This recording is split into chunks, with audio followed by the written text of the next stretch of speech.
Hello everyone and welcome back to King's Crossing, episode 28 now. Moving along. Here's drinking water. Not sure if you can hear it, but it's happening, so there you go. It wouldn't be a wrath stream if Kira didn't stuff her face. But anyways, on to King's Crossing. So, we're back and we're back with Tough Nuts, voice actor and playing the character called Gnimwirt. We're also back with Adis playing the character Adarag. We're going to... Actually, you know what? We haven't done this in a while. For anyone just joining in with us, why don't we do it real quick? Adis. I'm just joking. So, if you guys don't know, Adis is absolutely amazing at retelling the story, but he will retell it word for word and take the entire 3 hours to retell the entire story of what's happened. So, real quick, can you guys just give me a quick synopsis of your characters? Who is Gnimwirt and Adarag? Going back to the basics. Yeah, we haven't done it in a while, so I figured, you know, refresh the people. Do you want to start, Adarag? Sure. Yeah, so I'm Adarag Gnimwirt. I'm a young halfling smuggler, and I've got a little bit of a kind of a rough start that I'm trying to make my way in the world of smuggling. I'm still young. I'm still trying to get the hang of it. But I've got some ties to this little town called Arwin's Rest. It's a just outside the wildlands. What's it called? The Freelance. Freelance. Thank you. Mm-hmm.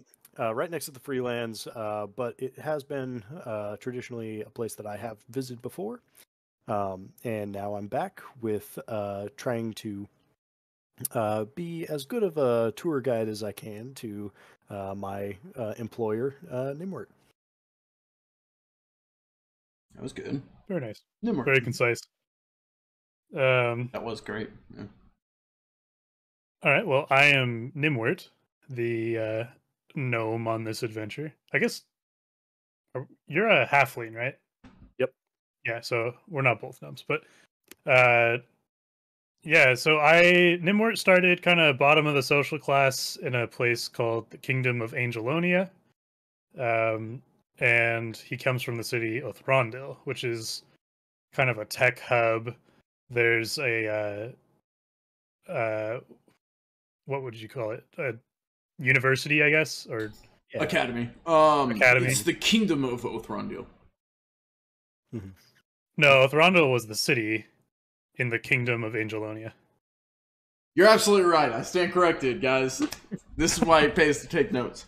Take notes. Yeah, Othrondil was, I think the like commoner name for it was Starhaven, if I remember correct. Yep.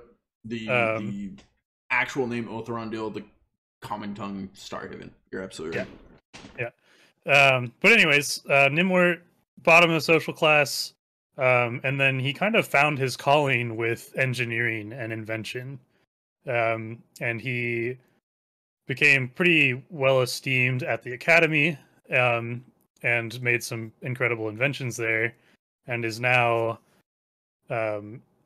headed to the same location with Adarag as his hired smuggler, guard, companion, friend, and we are on an adventure with many leads in Arwin's Rest. Did you guys see the most recent, well, not most recent, but the recent post that I pinned in the Discord with kind of all the leads that are currently active? I did see that. I did see that. Okay. Mm-hmm. Tried to. I was going through myself going, okay, what else do they have currently ongoing? Like, yeah, I was like, there's a lot more than I thought. Okay, so with that, we're going to do a quick recap, bringing us up to speed on where we're at. So you guys recently got back from a sea voyage where you got lost at sea overnight, and you made it back, and you went to find Granny Evelyn and Bjoern, two of the only people who are not currently afflicted with the plague. A sickness has taken over Arwin's Rest, this town of Arwin's Rest, and it's become much more of a ghost town than it already was, which is saying something. So you guys went and found Granny Evelyn and Bjoern. They were outside of town at a glade, and they basically told you, hey, we're running out of time. We need these materials. We tried to send some other people out. You guys found out that was Grunkle, Torvekik, and Wilfer. We tried to send some other people out. They haven't returned with all the stuff we need. Can you guys help us out? And they sent you out for 2 specific ingredients. Those were The Whispering Willow bark and Yep. And the moss. What was it called? Moonlit Moss. Moonlit Moss. Moonlit Moss. Okay, so Adarag, he took off to go get the Whispering Willow bark as time was of the essence. So he headed north because Whispering Willow bark was said to be, these trees were said to grow near the old ancient ashen trees, the ashen wood. And he knew where one was. It was north, where they had encountered a man named Atlas who blew himself up using the last of the gunpowder that was stolen from Gnimwirt. And when he blew himself up, it erupted this ashen tree, and Adarag was able to pass through the ashen tree into a meadow, a glade of sorts, a weird in-between area that was not quite right. And he discovered that he was able to finally get the Whispering Willow bark and discovered that the trees around him were not just trees. They were tree folk, and they were moving around. He also discovered one other thing. Do you remember what that was? It was a petrified, similar to a blight, but it was a spiky sort of a tall wooden figure. Yeah, it was basically a new kind of blight. Yeah. And so he made it back to Arwin's Rest, well, back to the glade, and then traveled with Granny Evelyn and Bjoern back to Arwin's Rest with his gathered material. Now, meanwhile, Gnimwirt went into town to find Moonlit Moss. So we knew Liliana had last been seen with it. He'd seen her having it on a plate, so he went to go find the Liliana. She's been missing for a day or so. We knew that she slept at Hobbs Lodge, so he went to the tavern. Hobbs Lodge, went down. She wasn't in the sleeping area, but he found her cot, and there was a secret door behind it. So he moved through the secret door, found her clothes ripped off and bloodied, kind of tossed aside on the ground. You forgot the part where I searched every square inch of Hobbs Lodge. I tried to move. Yeah, he spent a lot of time not finding her cot. But yeah, he got down into this underground like tunnel area that led into an underground catacombs. You know, old parts of the ancient ruins of ancient civilizations from time and time ago. Remember, Arwin's Rest is built upon atop other civilizations that have built here over the eons. So he went down and found another, part of the city, basically. And encountered a weird creature down there. Now, this creature, completely, humanoid, sort of, but a blue, four-armed, looked female, according to Adarag, I believe, has tits. Yeah, it has tits. 4 of them. Yeah, yep. And this creature ended up leading him exactly to where he needed to go, Moonlit Moss. He found it, and he returned to Hobbs Lodge. I believe that basically does a real quick recap, yeah? Yeah. Yep. All right, sweet. So where we find ourselves at now is you guys went upstairs in the main area of Hobbs Lodge, the main tavern floor. Once again, basically empty. We see that the fire is out. I believe no one restocked the fire when you guys were there, right? I don't believe so. We did right before we left to go see Bjoern and Evelyn. Right, yeah. That's when you made the really nice fire. Mm-mm. No, that was before. After that. This was after that? Okay, so by now it would be out. But Bjoern, Granny Evelyn, and Adarag stepped inside. Gnimwirt, you came up from downstairs, and then Grunkle and Torvekik came across the street. You guys all spent the night on the main floor of Hobbs Lodge together. You guys see that Torvekik looks fucked up. You see he looks pale. You see he's bleeding from the nose. You see his eyes are bloodshot. You've seen all these symptoms before. Torvekik is afflicted with the plague. Speaking of which, I'm going to need both of you to roll a resolve check.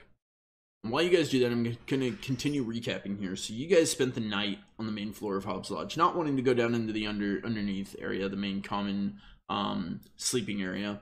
Wow, critical failure. Oh no, that was Torvekik. Right, yeah. So there you get to see what happened to Torvekik. Okay, perfect. Do you want to re-roll that, Gnimwirt, or are you good with that? No, I'm good. Okay.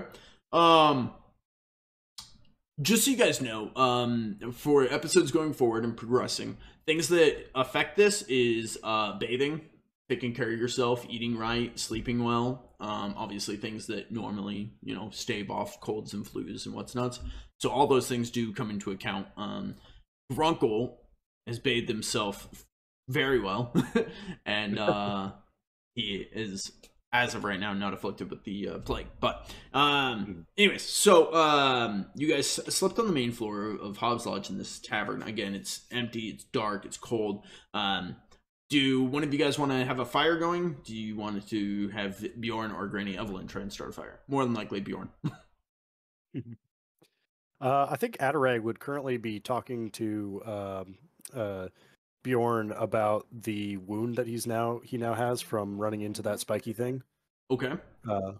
Because he recognizes it was an affliction that that put Griff down and out for a while. Mm-hmm. So he's probably concerned with that, trying to talk to Bjorn about, like, hey, is there any antidotes or salves you have for this? Like, I really don't want to end up like him.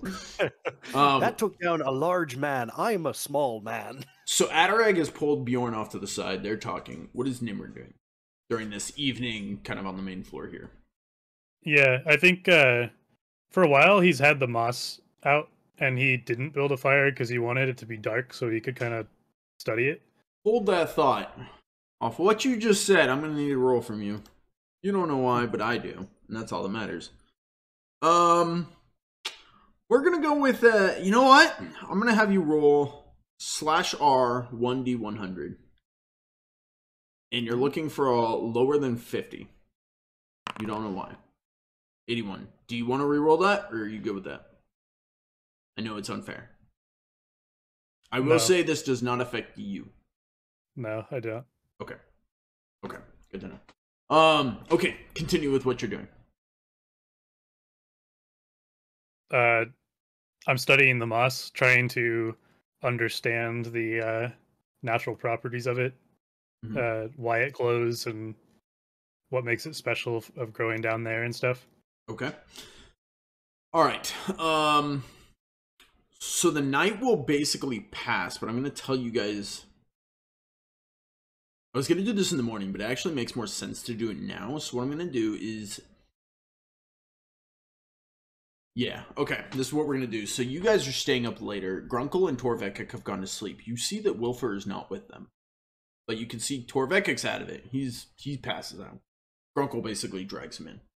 And then Grunkle goes to sleep. Seems like Grunkle's pretty exerted too. You see they are both bloodstained. Like blood splatter all over their clothes.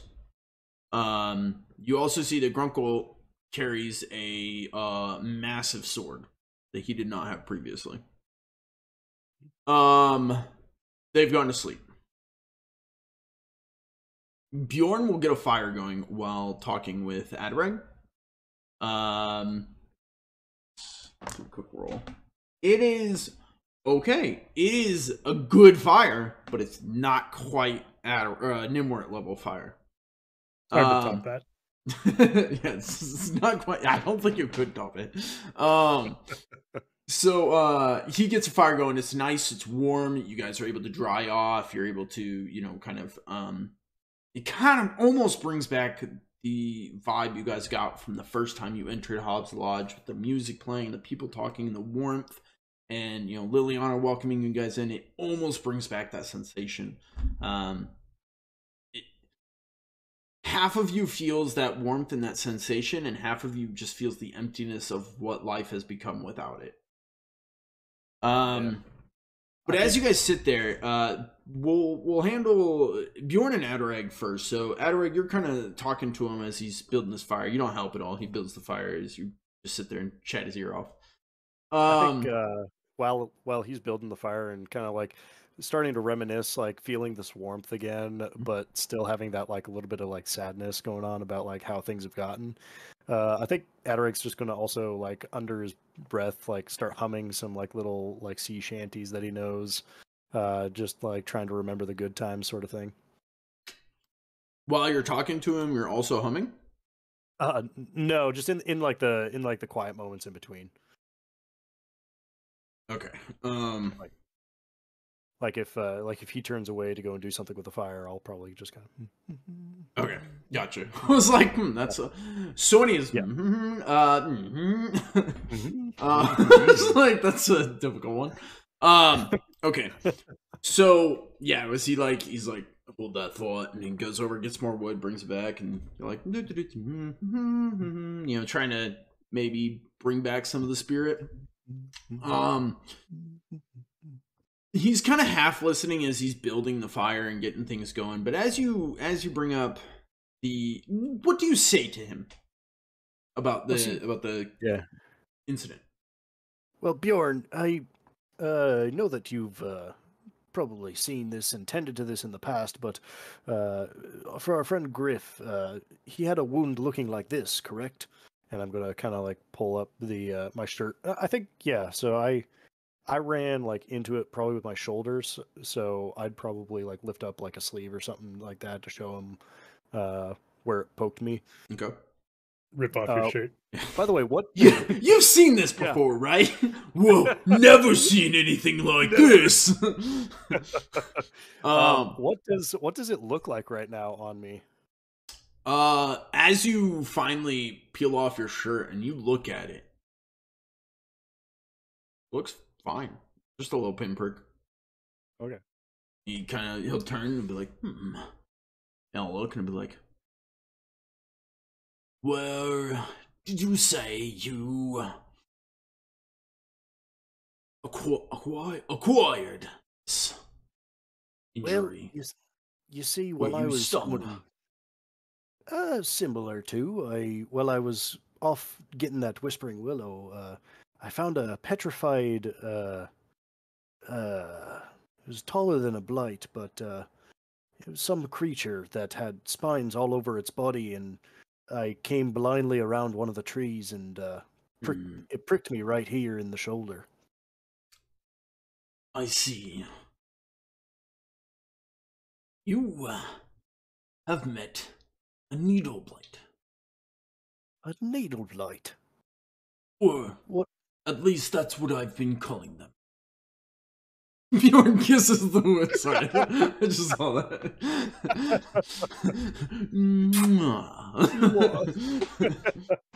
He's like, that's at least what I've called them. Aye. A needle blight, you say? Are they common to these lands? None of this is common. You see, the blights are troubled folk. Tree folk, originally. The corruption of the land has turned them into... And he kind of looks towards the front door. The very things we hide from now. Well, in that case, do you mean to say that they used to be other tree folk? And that the corruption is what turned them into these monstrosities? Tree folk are of an ancient era long gone. An era when giants and fae and magical things ruled these lands. Something tied to the ashen trees, possibly?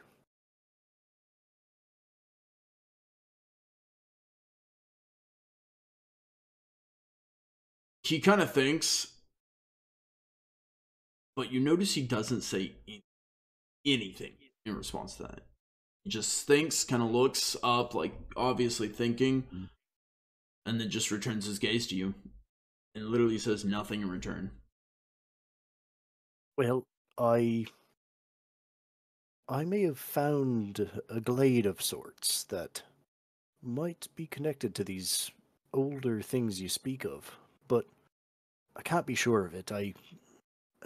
While I was getting the whispering willow, it seemed as though I believe I've met these older trees that you speak of.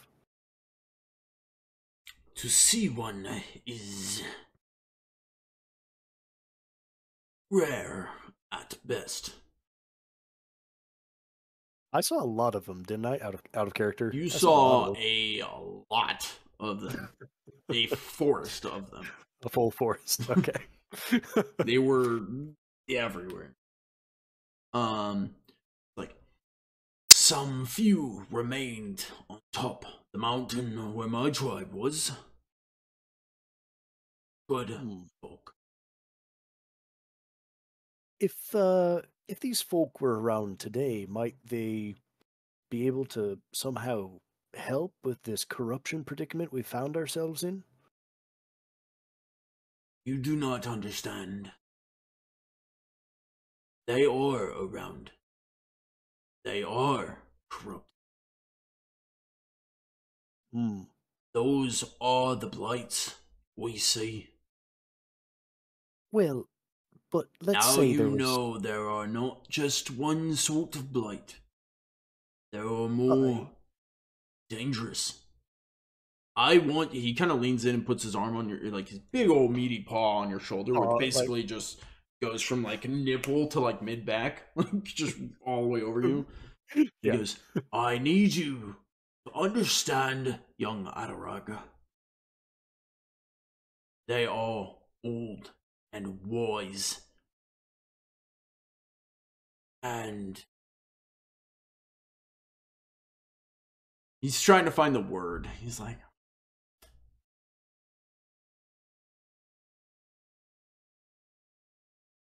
they seek.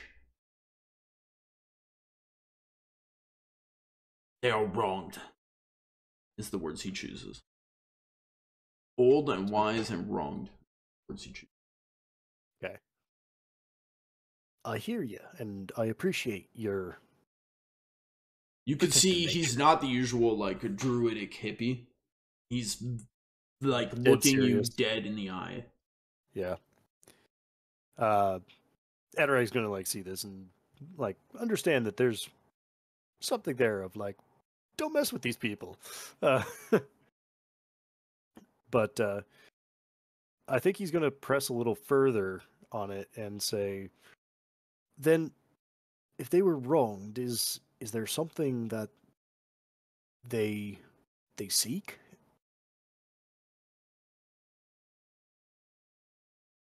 Bjorn's removed his hand and he's gone back to stroking the fire. Yep. We're gonna look at Gnimwirt. Gnimwirt, you sit on one of the benches, probably closer to the fire, you know, warming yourself up. One of the benches by the table. And you're looking at this moonlit moss in your hand. You probably got a sack tied to your hip, probably, I'm assuming, with a bunch of it in it. Sure, yeah. But you've got just a portion, you know, of some in your hand. And you didn't even realize it. Granny Evelyn has sat next to you. You're probably just studying this, you know, looking at the moonlit moss that you have in your hand. You know, probably cupping it, you know, looking at it. You didn't even realize Granny Evelyn sat next to you. And you hear, hell of a thing, huh? I, from my cup, just like kind of startled that someone's here. It's like, yes. The mouse. It's a hell of a thing. Well, not just moss though. You know as well as I do that it glows. There's much more than that, sweetie. According what else? The images, the pictures, the drawings. These ones, and I point to the drawings we saw previously at the table. She kind of looks and she goes, so there are more.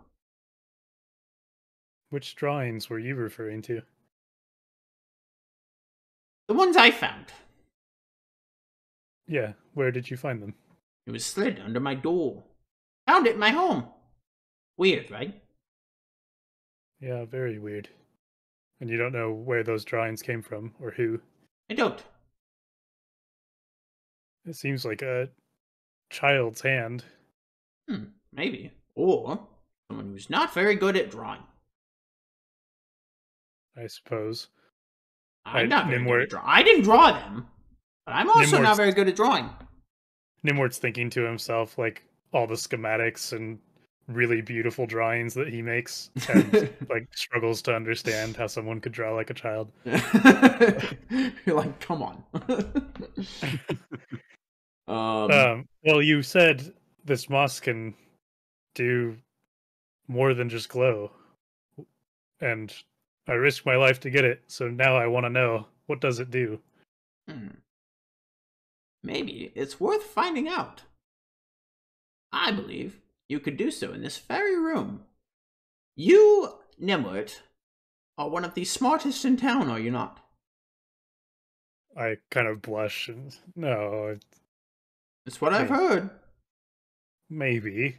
Quit being bashful. You're mid-conversation with Bjorn, you're like...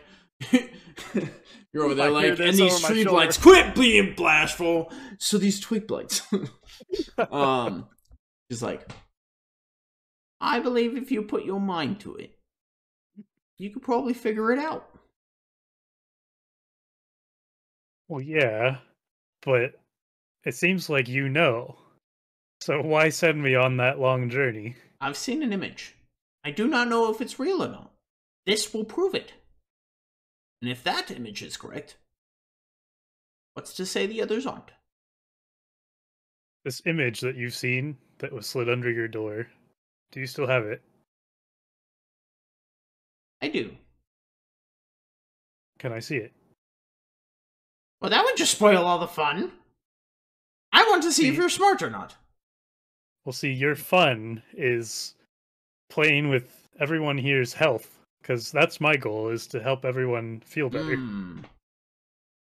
Well played, Gnimwirt. I'm gonna want to roll. I'm gonna go with the charm roll. This is almost like you're speaking logic, and I think charm's probably the best way to go with this. Actually, I will give you charm or folklore. Because folklore is like, yeah. Bargain? Bargain would be good too. I could see it, but not really. Rumor is also in there. Scrutinize is also in there. Let's go with, you know what? That was a really good line, so I'm going to give you the advantage of picking. So let's go with either a scrutinize or a charm. I feel like, or a folklore. Scrutinize, charm, or folklore. If I'm metagaming, folklore is easier for me, but I don't know if that feels like it fits, because it's like conversational. Yeah, but this is conversational. You're like pulling it. Hey, you're messing with all the people, you know. Folklore feels like I'm cheating because I'm good at intelligence. No, I'm all for it. Let's go with the folklore. I'm giving you the advantage to choose, and you should pick the one you're good at. All right, that wouldn't be an advantage if you pick the one you're bad at. So difficulty ratings.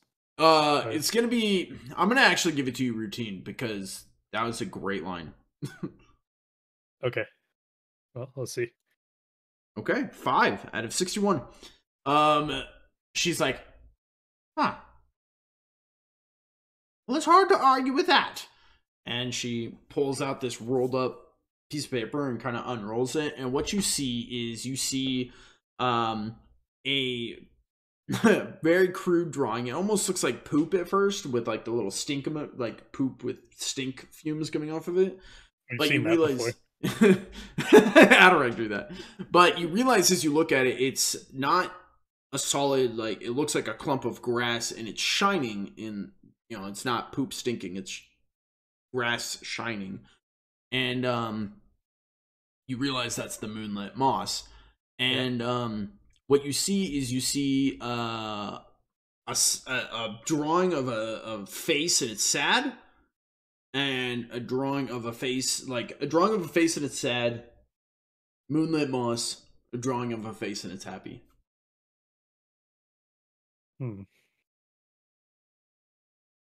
So, picture suggests either sad people are sick people, and Moonlit Moss makes them happy or cured, or... That'd be a hell of a thing.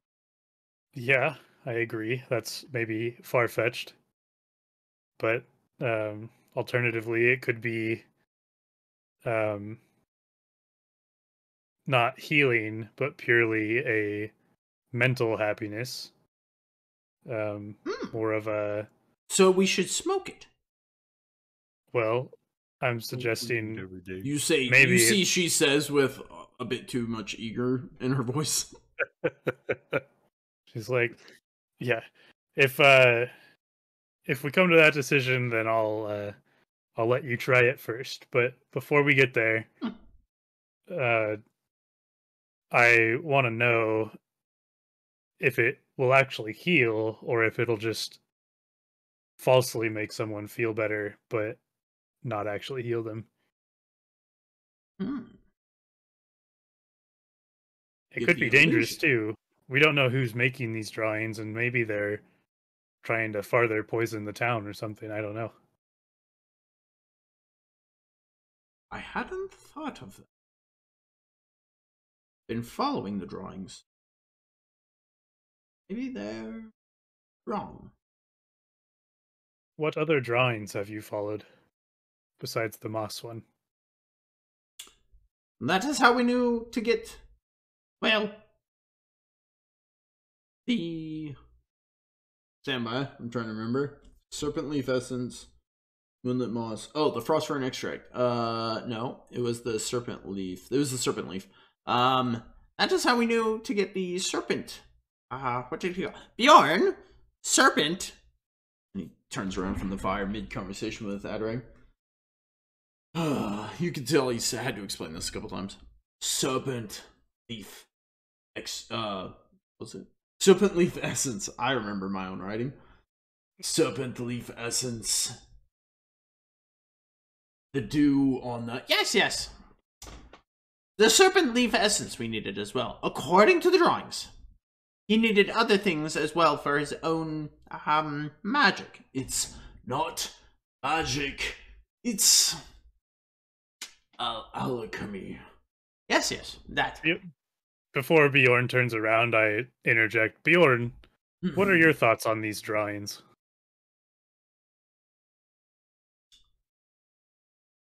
They are most peculiar indeed. If a seer has found their way to Arwin's Rest, could be our saving grace. So, given your wisdom, Bjorn, you see the intent of these as beneficial and not malicious.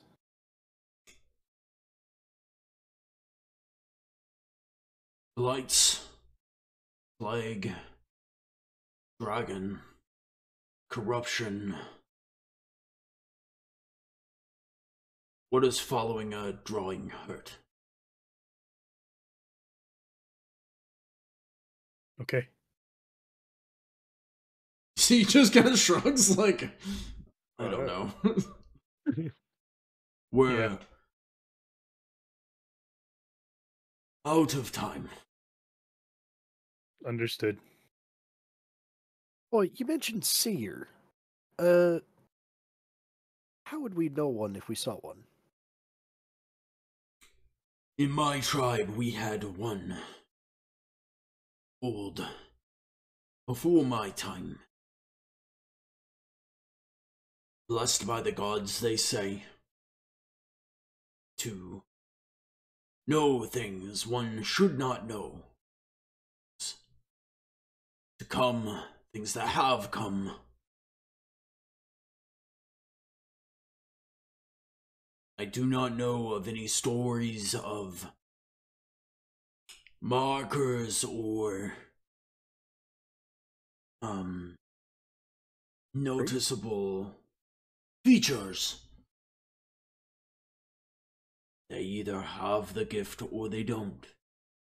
Whoever draws these pictures may have a gift, may be fucking with all of us.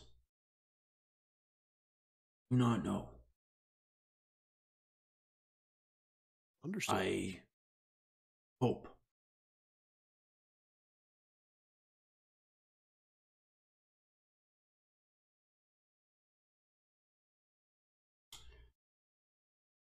So what will you do, dear? Well, like Bjorn says, I think we're out of time. So I think we've got this moss. It sounds like Adarag has the bark. Right here. Do we have the other ingredients that you were looking for? Bjorn will note that he has the bark and ask for it. Here you are. If you will, sir. I'll take it. Of course, I've been holding on to this for a while, and Adarag kind of pulls it out of inside of his shirt. He takes it, and as he takes it from you, you notice how quiet it's becoming. You didn't even realize it, but the whole time you were carrying it, you could constantly just hear the creaking, shifting, the moving of trees. As he takes it, it's gone. Quiet. He puts it into his pack. Granny Evelyn will be like, the other two should have theirs, hopefully. If not, we will have to make do, I suppose. We will ask them when they wake up. Is there enough time to wait until they wake up? They have the serpent leaf essence and the ice. Yes, the frost fern extract. I mean,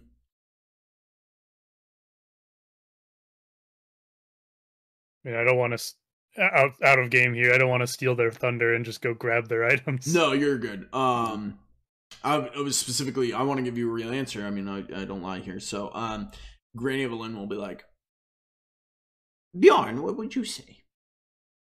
He'll turn and be like,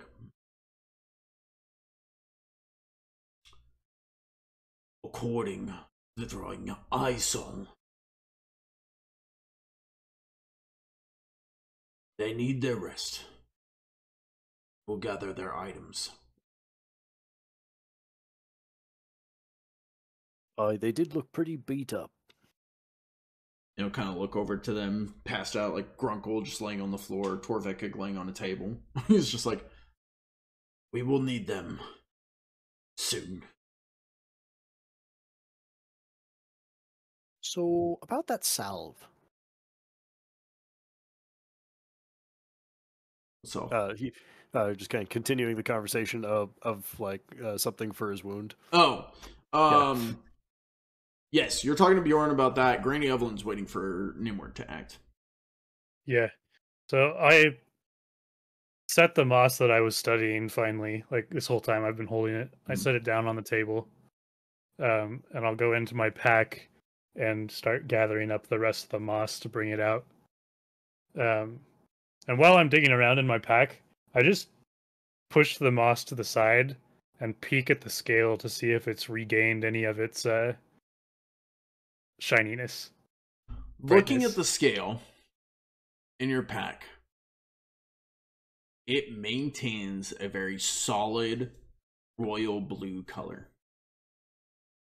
Okay. Does it's it? Very so it doesn't look different than it did before the water.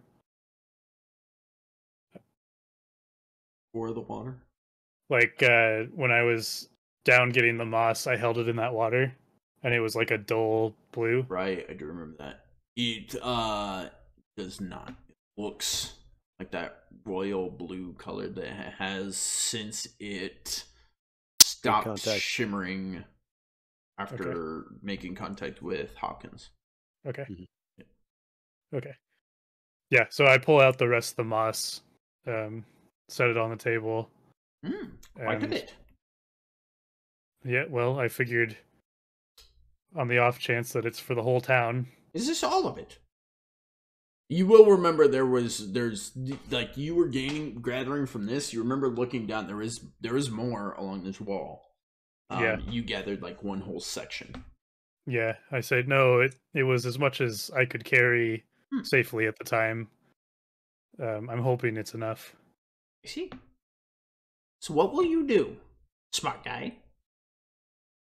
Well, I suppose I would talk to our healer about best practices to use with this type of plant. You see Bjoern kind of looks over and sniffs at it. I have not seen this before. What does it do? Well, I know it glows. I know it glows in the dark. Unlike any other plant I've seen. Interesting. It grew on a stone wall it was a dry environment, but there was water near it running down the wall. And the picture indicates it makes sad people happy. I want both of you to roll a resolve check at routine difficulty.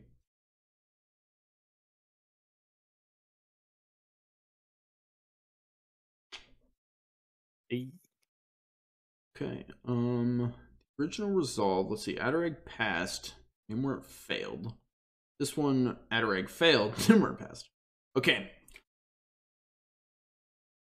Upon entering the tavern, Adarag, you've been suffering with congested like throat, scratchy coughing. You remember all that? Yep. You notice that your throat seems better, clear, like almost. I mean, you still feel it, but it's not like instead of like frontal like attacking you, it's kind of back burner. Does that make sense? Yeah, so like when you get a cold and you have like everything's hurting and like everything's like pressurized, it almost feels like you've taken medicine, like a Vicks vapor or something like that. Yeah, like, kind of clears away a little bit, but I would say exactly. Yeah. Gnimwirt, you've had no change. Or actually, standby. I had those backwards. I apologize. Adarag, you've had no change. You realize it hasn't gotten worse. You see Torvekik in the state he's in. You're like, I'm not that bad. Like, at least I'm not that guy. Okay. Gnimwirt, you see that your condition has increased because I know you were also starting to feel it. You were sneezing, you were sniffly. You remember all that? Mm-hmm. Yeah, you notice that your congestion has gone down. You can breathe, and things seem better. Okay. Apologies for getting those flipped, but so Granny Evelyn will look to you. So what will you do with all that? For lack of healing knowledge and lack of time, Gnimwirt just takes a really small bit of moss. Like, you couldn't even tell he took some from the pile, but just like a small amount, and he just puts it in his mouth and starts chewing on it. It tastes god awful.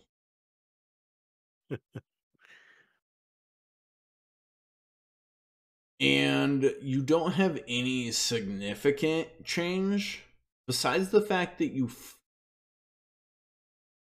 feel, figure out, like, You know when there's like pressure on your nose? You Yeah. know what I'm talking about? Where you get like that, just like that pressure. Yeah. I feel like this is hard to describe, but do you know what I'm talking about? Yeah. Yeah. You feel like that, but across your whole body. Something is putting pressure against you on a chemical level.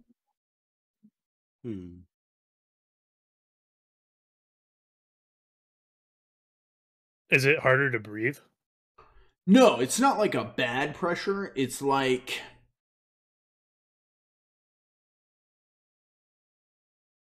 a shield is the best way I could put it. It's like there's a shield in front of you, like leaning against you.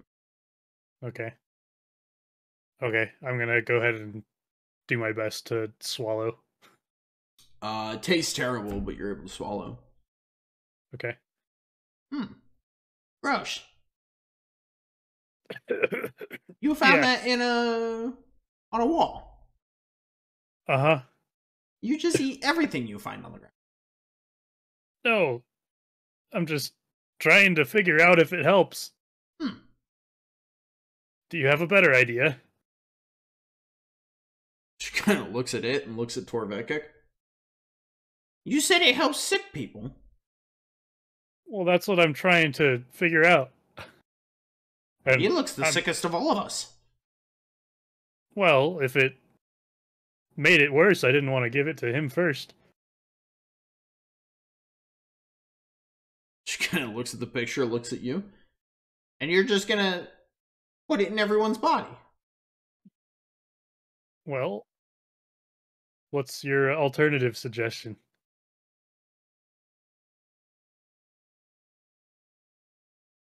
While she's talking and thinking, he just like pulls off another little pile and he starts like he has like a butter knife or something. He starts like chopping it up and he's balling it up into something that she can smoke. It's a grinder. she kind of looks at you and looks at Adarag and looks at Torvekik and like, I don't know, but is it safe? How do you just start putting it in people's bodies? Is there nothing else you try first? You just, here, put this in you. It's safe, probably. Well, again, we're running out of time here. People are looking like they're dying and missing. Missing. She will hold out her hands and be like, "Do you mind?" She's like asking for some. You want this? I indicate to the one I'm like grinding up for, or do you want the raw stuff? Raw stuff for now. That later. Okay, I pull off like a small little chunk and hand it to her. Okay, she takes the strand and she just kind of look at Adarag and be like, boogity, boogity, boogity. And she just kind of wiggles it around in front of his face. Adarag, I want a resolve check at easy. Okay.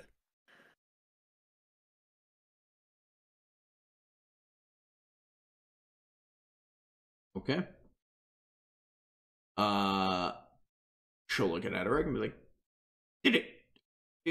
are you all better? Yeah.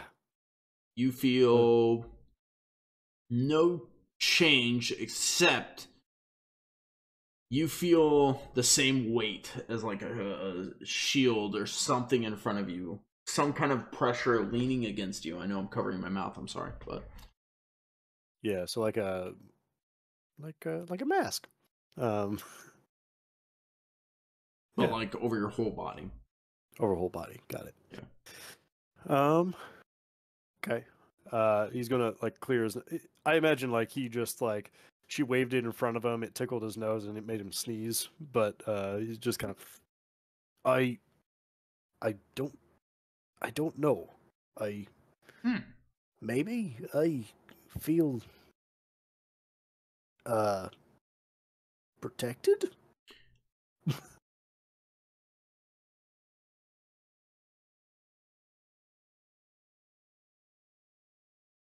You said it glows.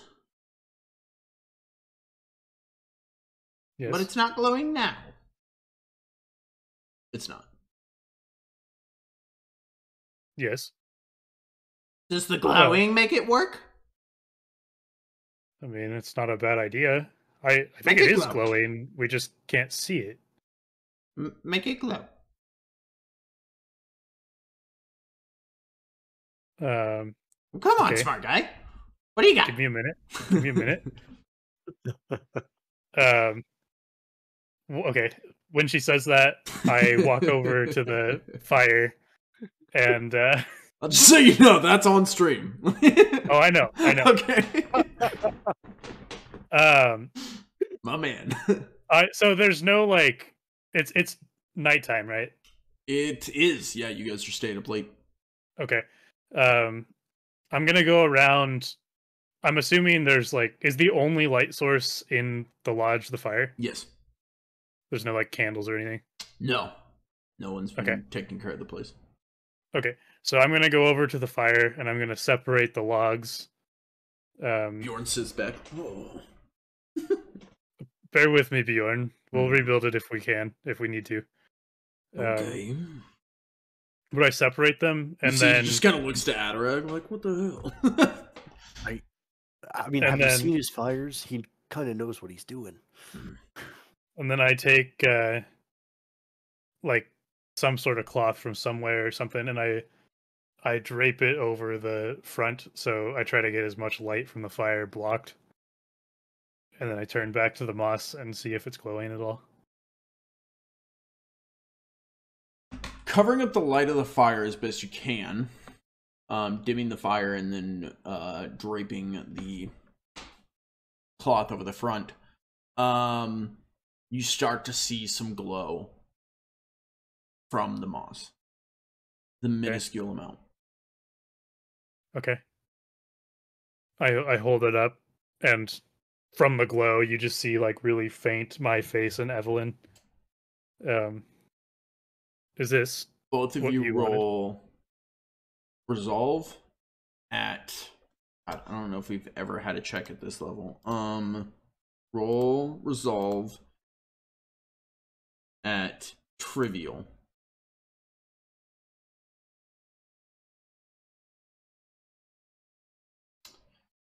Just barely. Yeah, 72 out of 76. Both of you realize you can breathe. It's very much like you took medicine. It's still there, but the effects are so dulled that you can function like a regular person, but you still know it's there. It's like at the back of your throat, at the back of your nose, your sign. It's there. You know you're sick, but it's like you've taken medicine and something is blocking it. Adarag, do you feel marginally better? He's gonna take a big whiff of air through his nose. You realize you can smell. It smells dark and dingy. You didn't even realize you couldn't smell before. Apparently another one of the symptoms. You smell the wet, the damp. You smell the mildew. No. Well, from downstairs, you know what? Let's from downstairs. Yes, you kind of smell you as you realize it fucking reeks in Hobbs Lodge. Oh god. I rolled very poorly. I can smell. Oh man. Oh wow. That is Well, it seems like ripe. Okay, this time, now that it's glowing, I take off another little chunk, and I'm just gonna like hold it up to my nose.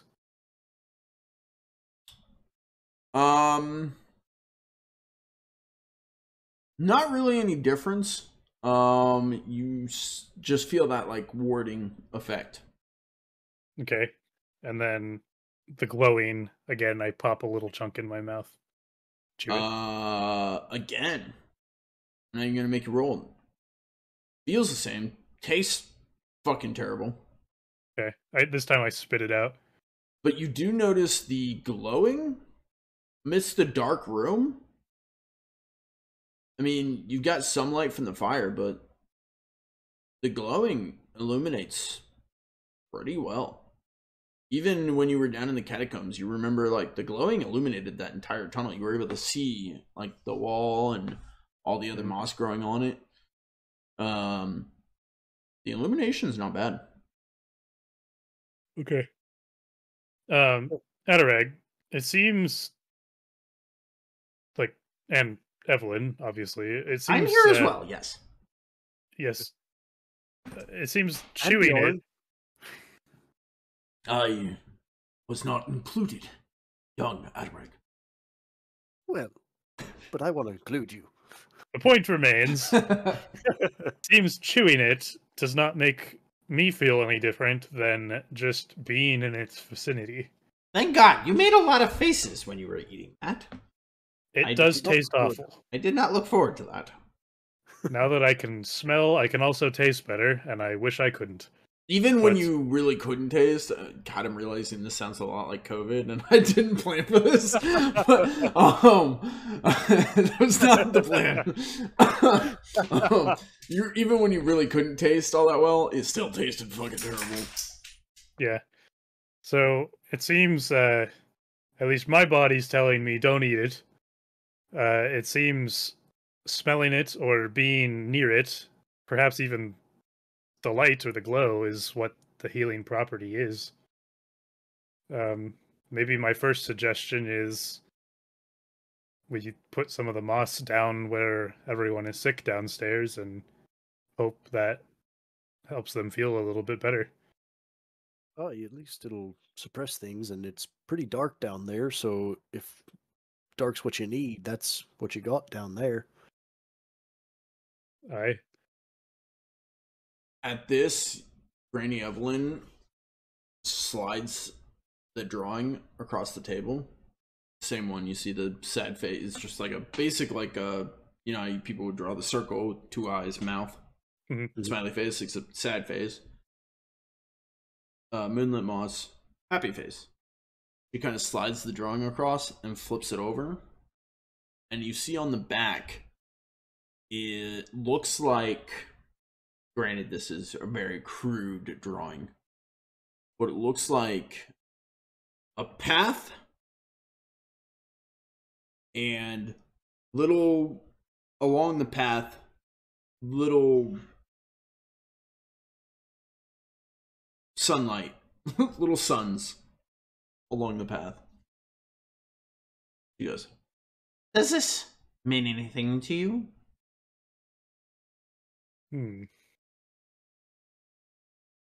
Well, it looks like a bread trail of light. I don't know how to bring sun to road. That's not something I do. I garden. Maybe this picture indicates that it's to protect the road, or sort of ward it in a way. Moonlit Moss, protect road. Well, haven't you guys felt that barrier that this moss gives you, the feeling like something's there protecting you? Aye, but I still feel it. It's still there, but I can see what you're saying, but maybe if the lights are in a path, Adarag's gonna quickly go downstairs. He said, "But if the lights are in the path," just runs away. And he's gonna look at what the layout of the bunks are downstairs. The layout of the bunks. Okay. I see where you're going with this. He's wanting to see does the path on the drawing simulate is it similar to the way that the bunks are laid out? I'll tell you this: on the drawing, there are buildings. And you think there's squares? Kinda. There's squares with other squares inside them. maybe they're cots, but looking at the layout of the cots, what originally might have been rows is very kind of a jumbled mess now. People have been sleeping down there for 2 or 3 days without moving or leaving. Pots have kind of shifted and turned. You smell puke. You smell people pissing and shitting themselves. Basically, they're too weak to go anywhere. Downstairs is a god-awful mess. Well, hence why you guys are staying upstairs and sleeping upstairs. Well, worth a shot. And he's going to go back upstairs. Can I have some of that to put downstairs? So hear me out, Adarag. Aye. I do want to do that, but I'm wondering if this is not the cure. I don't believe it is. I'm wondering if this is more of a protection for the town in some way. If we know it's only effective in the dark, Aye. aka night, and there's more than just the sickness that we've dealt with. We've dealt with those episodes of, for lack of better words, being affected by visions of the plague. You see both Granny Evelyn and Bjoern's eyes are like widen. When we looked towards the mountain, perhaps this would protect from that in the town at least. I don't know. I'm just throwing ideas out there.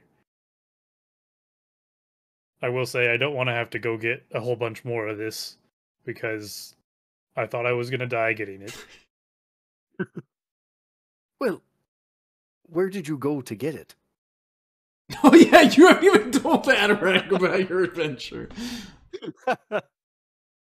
You heard Adarag's tale when he was telling it to Bjoern, but you haven't said what yours was. I suppose all of you would like to know how that happened. Color me intrigued. Well, you'll be surprised to know that I got it from down there, and I point to where all the sick people are. Really? But I didn't see any glowing thing down there. Yes, well, that's because down behind the farthest cot is a door that leads to, I suppose it would be one of the ancient civilizations before Arwin's rest was here. At this, Adarag's eyes widen. Can both of you roll? Let's say scrutinize. Standard. Gnimwirt, you're telling your story. Adarag, you see Bjoern just looks curious, confused. You see Granny Evelyn looks pleased.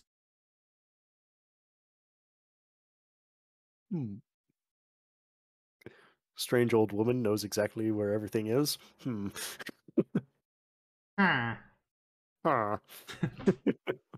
Going down to this place, I just continue my story. I don't pick up on this. I encountered some sort of creature.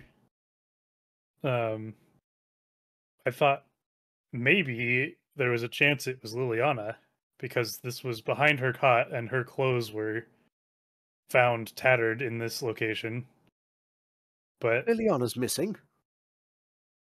Well, yes, she's been gone from Hobbs Lodge for days, and we keep coming here. You should know this. Well, I thought she was just downstairs with the rest of the sick ones. Well, when I went down and asked, they pointed to where they thought she was, but she wasn't in her cot. and that's where I found this door. So I thought maybe the creature was her, but I'm not sure. But I called Oh my it by her God. name, Sorry, I just remembered something. Continue. and the creature stopped and led me to the moss. But until I said that, the creature looked like it was going to kill me, and there was pretty much no hope for me. Real quick, huge shout out to Tough Nuts' triceps. Where'd those come from? Well done. And I was just looking, I was like, damn, he's got some definition on them arms. Hello. Oh man. Continue. Sorry. I'm distracted. That's it. Then I got the moss, and I came home. I left a trail of potato wedges to get home. Good. So maybe we should go leave a trail of the moss? I don't know. Well, it seems that it works best in the darkness, and the darkest places that I can think of are, well, down in the bunkhouse, and Not all the sick are in Hobbs Lodge. People suffer Hopkins! in their homes. That's true. At that realization, he's like, we need to go and bring some to a friend of ours. What about the rest of the people of your town? Well, I suppose they could have some too. Looking at the pile, does it look like there's enough to like hand out to the townsfolk? Absolutely not. Okay. Well, you mentioned it was down below, you see, and possibly in some ruins. Gnimwirt understands where this is headed, and he's just like hanging his head, like defeated. It was all I could carry. Oh, you did well, sir, but it didn't kill you. Granny Evelyn will once again look to the poster or the picture and look to you, and she'll be like, I don't understand. What does this mean then? Gnimwirt at this point is just like, why am I the person with all the answers? She's looking to you as the smartest person in Arwen's Rest. She could figure out the first sighted poster, the picture, and she figured out Moonlit Moss. She did her research, you know, she's the gardener, she has the knowledge of these herbs and spices, and she figured out Moonlit Moss. And she pointed you to it. Okay, we've got it. She flipped the picture over, and she's like, I don't understand this part. So that's where she's like, help.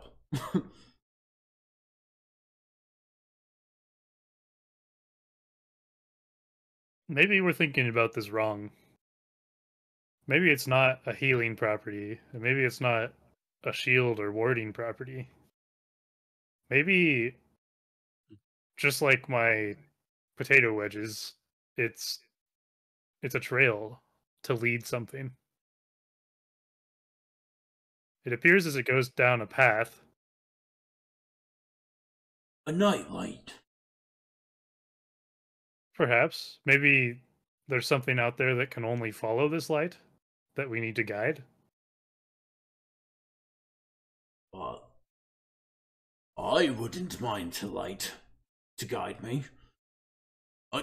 I've tripped over quite a few branches at night here in this town.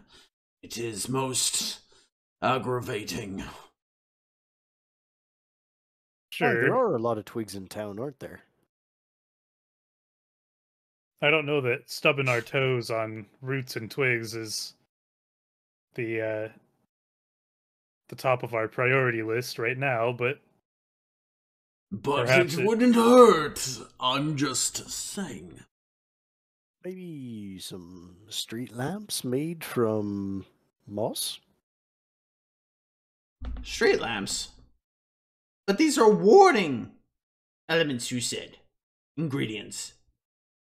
It did feel that way. If it's a warding element, then, and it glows in the dark, it would be like an automatic.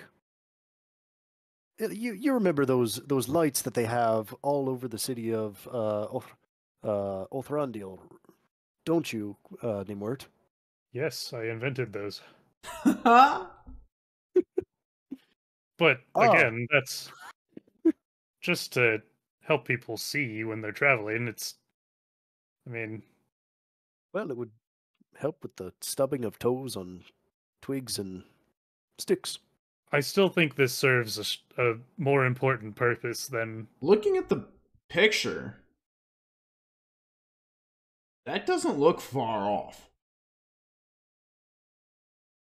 Path, sun periodically along the path. Could be streetlights. In a weird child drawing type of way. And be fair, you wouldn't have to ever refuel them or anything like that. And it would be spread out, so all the townsfolk that could be protected would be.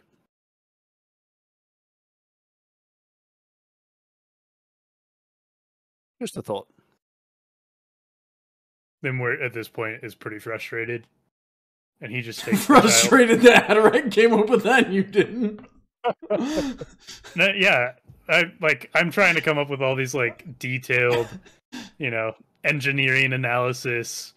Gnimwirt just takes this drawing, this child drawing, and he just like tosses it over to Adarag. It's like, well, you draw more like this than I do. So what do you think? He's frustrated.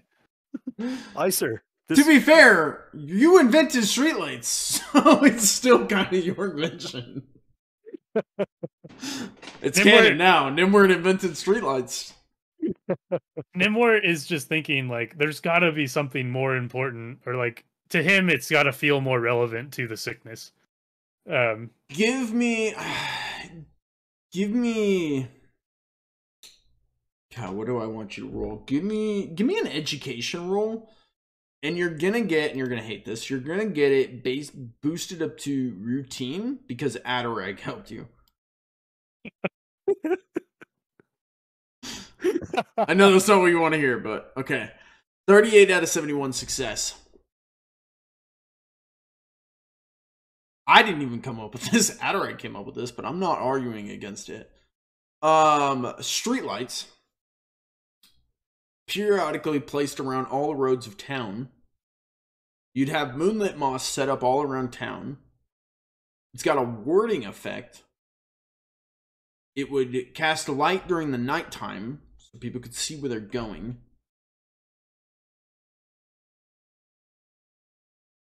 That's pretty good. You'd have to figure out how to cradle and have this Moonlit Moss hung around town, in a useful manner. The only question is like you said, what if it's, well, you said maybe it's specific creature or something and can follow this light, but even you were able to see it at nighttime, so it lights up forever. Anyone could follow it. So then the question is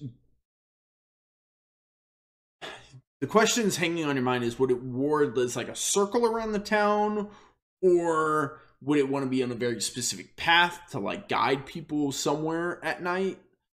Or do you just put it along all the roads so anyone moving along the roads could see at night? Those are like, I guess, 3 different options that would come to your mind, you the thinker. Okay. Yeah. If you have more, feel free to share, but those are the 3 that come to my mind as a very intelligent person. Yeah. Okay. I understand how this could potentially be beneficial.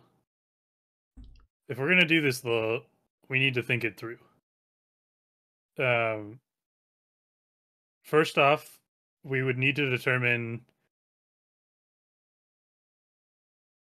how much of the substance we need in order to feel the effect, because right now we have the entire pile right next to us. So how many small piles can we split it into, aka how many lights can we make throughout the town? That's some engineering shit right there. We need to determine how far away from it we can be and still feel the effect. This makes me want to play Satisfactory.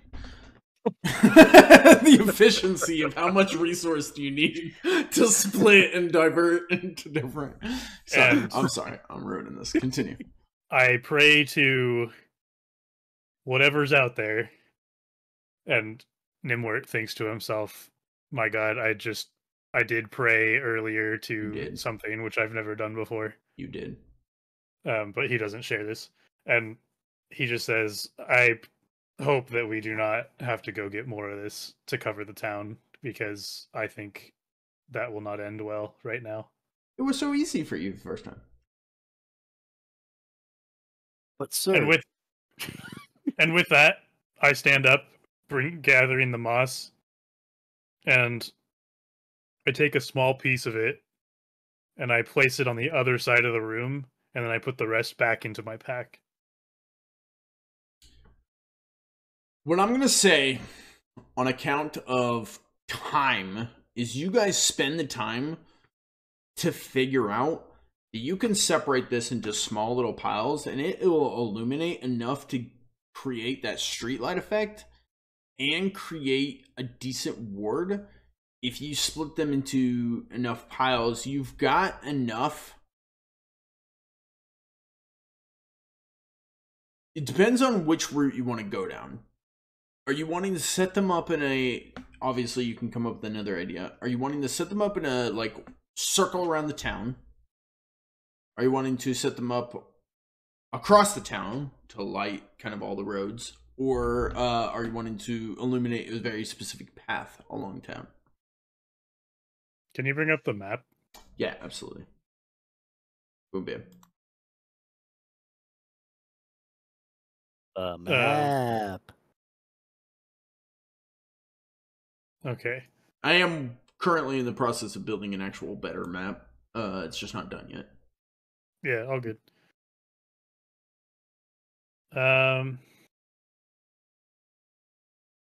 So people's houses are like all over this map. Yep.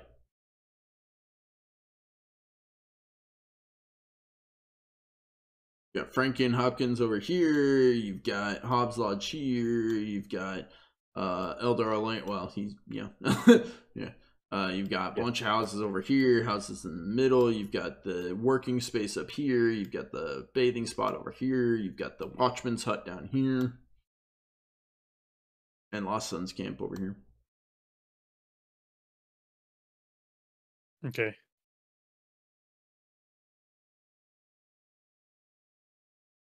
Adarag, I don't think we have enough. After we've separated, I've kind of determined, like, I don't think we have enough to go around the whole town and through all the streets. So we need to decide if we're gonna spread this ward and light in the town for the people, or if we're gonna go around the town. Based on your education, I'm going to give you this. You could do a distanced route, a very distanced route along a circle around the town. Well, actually, you probably don't need to cover the water sides. You only need to cover like 3 sides. So it'd be a somewhat distanced placement around the town. You could separate it into, you know, enough.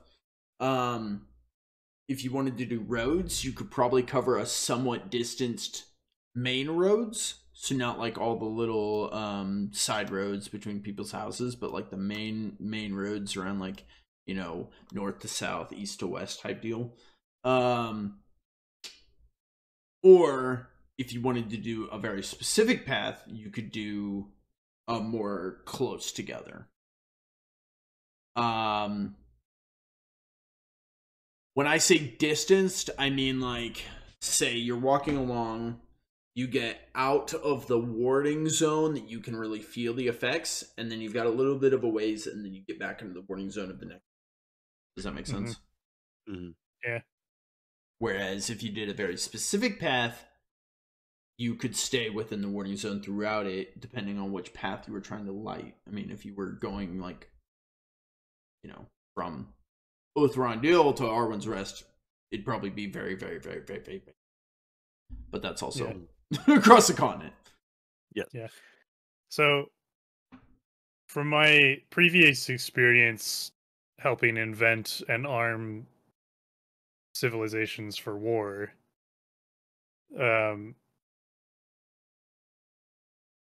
sometimes you would strategically have to give up part of a town in order to protect another part better. Aye.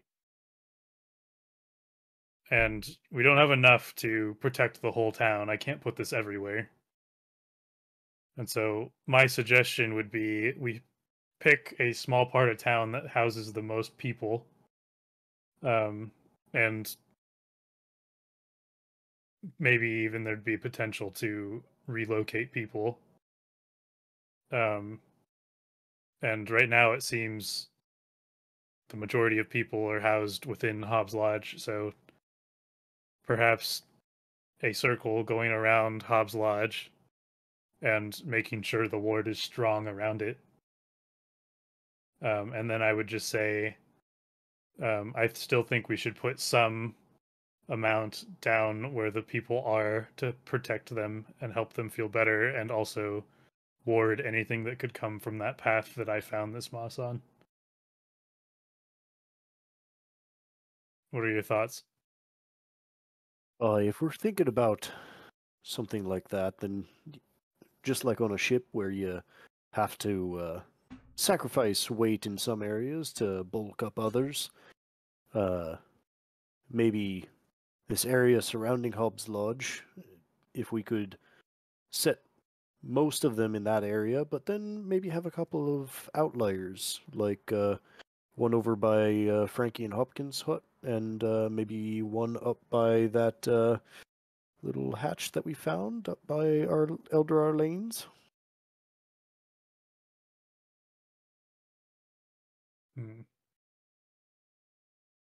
I think we'd have enough to still have a strong ward centrally and spare a few others. Aye. Well, Okay. I think that might be the way to do it. Let's execute on it then, because time is of the essence. Adarag and Bjoern, perhaps. Actually, Adarag and Evelyn, could you separate these into the correct count? And then Bjoern, I may need help gathering or setting up something like sticks or something strong enough to hold these posts up. Your engineering brain, I'm going to give you this without rolling. You're going to need, when you build contraptions, light poles, for Othrondeal, it took a lot of resources and they were very well put together. They were crafted, you know, da-da-da-da-da. Here, you don't need all the craftsmanship, but so that the elements, you know, the wind doesn't blow it off the pedestal, like you're going to need some kind of contraption to hold these, which means you're going to need resources. Mm-hmm. Yeah, my plan was, or at least I'll just say what my thought was, is Adarag and Evelyn could kind of separate the stuff and get that ready. Mm-hmm. Bjoern could help me gather something to like build a post in all these locations. You already know it's going to take a lot more than you and Bjoern.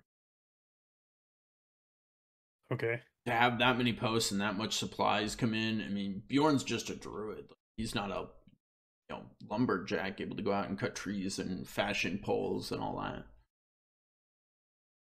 And you have the ideas, but you don't have the skill set to do that as well, so. Okay. Well, Adarag, this is a lot of work, and everybody's sick. No, it's everybody. Aye. Well, besides us four, it seems. Is there more? The miners have cut themselves off from town. They do not allow anyone in or out. Also, the Lost Sons have done the same. I don't see what a bunch of children are going to help us with, but maybe those Lost Sons. God damn it. Yes, all the children have got themselves off. At first, I thought you were talking about the Lost Sons, because I was like, that's just a name. It's not really who they were. They're like, oh, we found all the missing people. They just called themselves the Lost Sons. Oh Well, boy. I don't know the Lost Sons. We've met one of the miners. Aye. Yeah, that I one. think I'm wearing on him. I think he's really turning a new leaf. I think I've met two of them actually. From your guys' time in town, you would know the miners are outside of town. The Lost Sons are on the beach. So if you want to go after the miners, you do know one of them. They are townsfolk of Arwin's Rest. However, you would have to go outside of town to get to them. The Lost Sons, you guys don't have as much experience with. They're not natives of Arwin's Rest, but they are on the beach inside town. So the miners are not at the miners' barracks here? It is. It's just kind of that's that way. Okay. Yeah. So it's not like far out of town? Not super far. Okay. Well, sir, I remember seeing a camp just down over by Frankie and Hopkins's place. I'd like to check in on Hopkins if we can. But also, I believe I've met two. I think I've met out of character. I met two of the miners. I think Harlem and Kent. Oh right, yeah, you met Harlem at Hobbs Lodge, didn't you? Yeah. And I got him a beer. Yep. You have met two of them. Yep. Okay. Yeah, Adarag, it seems like these days you're a better judge of character than I have been. So I'll trust you on which group we should talk to, but we will need help. In the meantime, I may stay here and start drafting up plans that people can follow, hoping that we do get some people to help. Well, all right then. I might be. I'd like to really go and check up on Hopkins first. Maybe I can take some with me to keep him steady in the meantime. And then I'll stop by the Lost Sons camp after that. Okay. Yeah, and I break off some moss for him.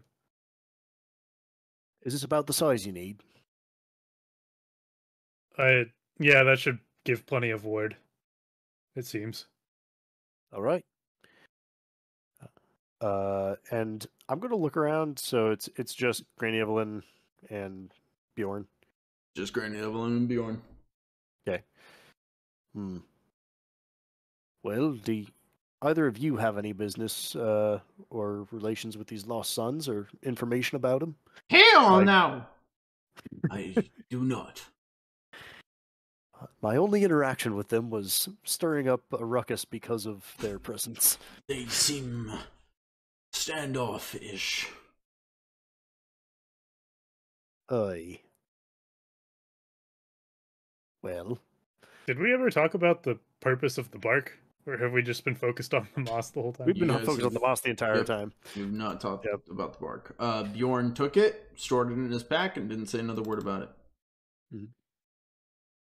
Bjorn, before we all set out and try to figure out this moss situation, do we need to discuss the bark and urgency behind that? It will prove useful. I hope. Do you know of this bark? I mean, I've been carrying it around for a while, and things got a lot quieter when I handed it off. Is there any properties you might know of to it? It may prove useful. According to the drawings, I have yet to test it myself. Hey, what's this drawing say?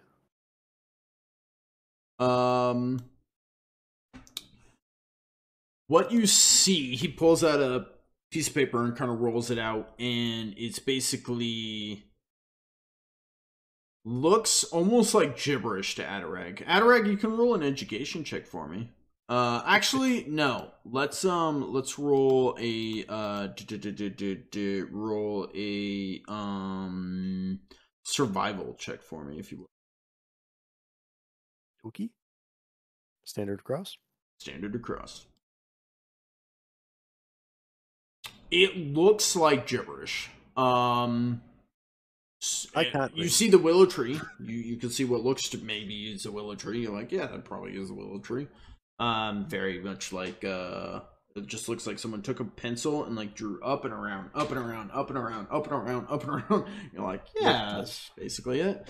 So you see that, and then you see what maybe is like a bowl of something, and you see what looks to be just a giant face that takes up like the whole right side of the piece of paper, just like a brr.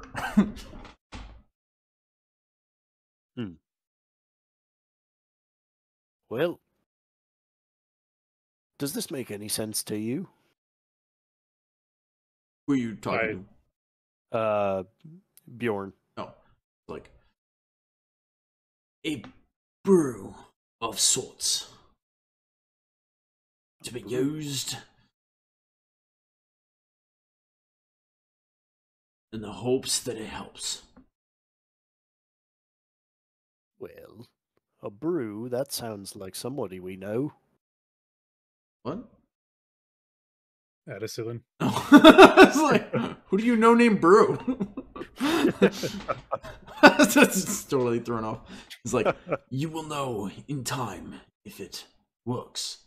I will bring it to you. I am done. That's good enough for me. How about you? Looking over to Gnimwirt. Aye. All right. Well, So I'll what is make our my way. plan? Are you guys sleeping for the night, or are you going out now? I need to sleep. I think Adarag would be concerned about going at least over to Hopkins and Frankie, checking in on them. So I think he would go right away over there, but then plan to like maybe sit in a corner and sleep over at Frankie and Hopkins' place. So Nimrod's going to sleep. Nimrod will act first in the morning. Adarag, you're heading to Frankie and Hopkins' place. Yep. Do you guys want to take a 5-minute break? Sure. Okay. Yeah. We technically haven't taken one yet, so we're going to take a quick break. We will return with Adarag heading over to visit Frankie and Hopkins over at the beach. Nimrod will be sleeping hopefully peacefully. We'll find out. We left off. Adarag is heading over to Frankie and Hopkins at the beach in the middle of the night. You are easily able to make your way over there. Actually, give me a coordination check on your way over there if you don't mind.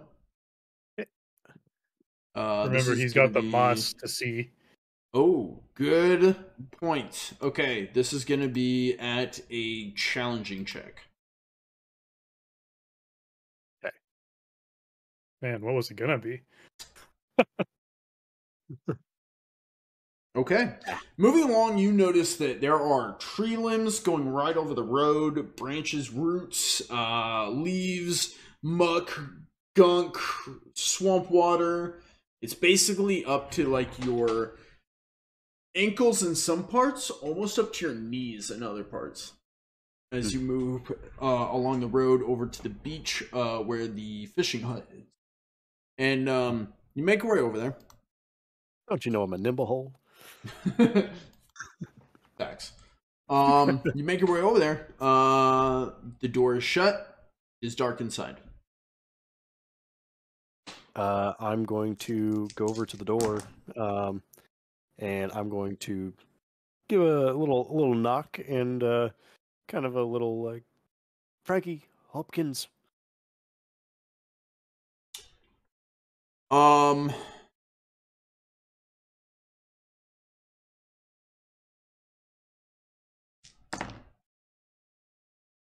There is no response. I'm going to go over. Is there like a window nearby that I could look into? Absolutely. I'd like to look inside the window. Looking inside the window is dark inside. Do you want to use your moss? Yeah, holding the moss up. Holding your moss up, inside, you see two very large fishermen sleeping. Ah, good. You can easily tell that Hopkins is sleeping, not dead. Good. Okay, so I can like, see the chest rising. Yeah. Yeah. Which means he's breathing. Yeah. Okay. I'd like to try the door. There is no lock on their door. You are easily able to. Okay. And I'm going to close the door behind me, and holding the moss up, I'm going to like look for like maybe a good place to like set it to provide illumination to the room. There are plenty of hooks along the wall if you want to hook it on one of these. Yeah, I'll hook it onto one of the fishing, I guess, hooks that's on the wall. Hooks that would hook a fish, skin it, kind of thing, or whatever. Yeah, easily able to hook it over. You can see it casts a really nice illumination in the. They do not wake up. Mm-hmm. And I'm just gonna like look around for a place to just settle down for the evening. Okay. Looking around. Inside their cot, there's only the two beds, and they're both occupying those for sure. And then some. There is one chair that's propped up in the corner. Probably not the most comfortable. It's either that or lay on the floor. I'm going to take the chair. Okay. Adarag. Oh wow. Okay, Adarag will sit down in the chair and quickly fall asleep, exhausted from his travels. Mm-hmm. Gnimwirt is back. Gnimwirt is back. Gnimwirt, you wake up first in the morning. What would you like to do? I'm gonna head out to my workshop. And the previous night I had packed up all the moss and it's in my bag. So okay. For now I'm gonna keep that with me. Okay. With the exception of what Adarag took. And then I'm gonna at the workshop start drafting out exactly what we're gonna need to build these things. Like just a little like container type thing to hold the moss that allows the aura to get out in the light. And then some sort of way to connect that to like a really simple post to hold it up out of the swamp. Yeah, trying to keep it functional but very simple in design. Yeah. Requiring something probably that we as few materials as possible. Yeah. Very, like I'm prioritizing strength and few materials. Like I don't want it to be easily like knocked down, or I want it to be solid enough to withstand a storm or something. Based on what you know, you can probably, with materials you could easily find around town, you could probably start designing and building the contraption to hold the moss.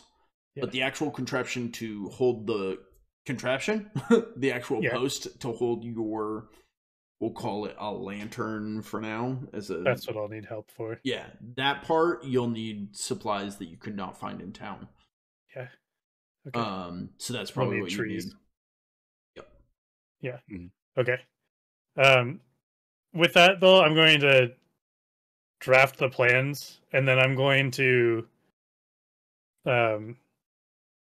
basically break it down into like, I need logs of this length, and I need 5 nails or something, like whatever it is, and then I'll draft that out and I'll just copy that like charcoal like parchment copies where I like just rub it and like make a whole bunch of them. Mm-hmm. So that I can give those to whoever's going to help in the future. They're just ready at my workshop. And if they can't read?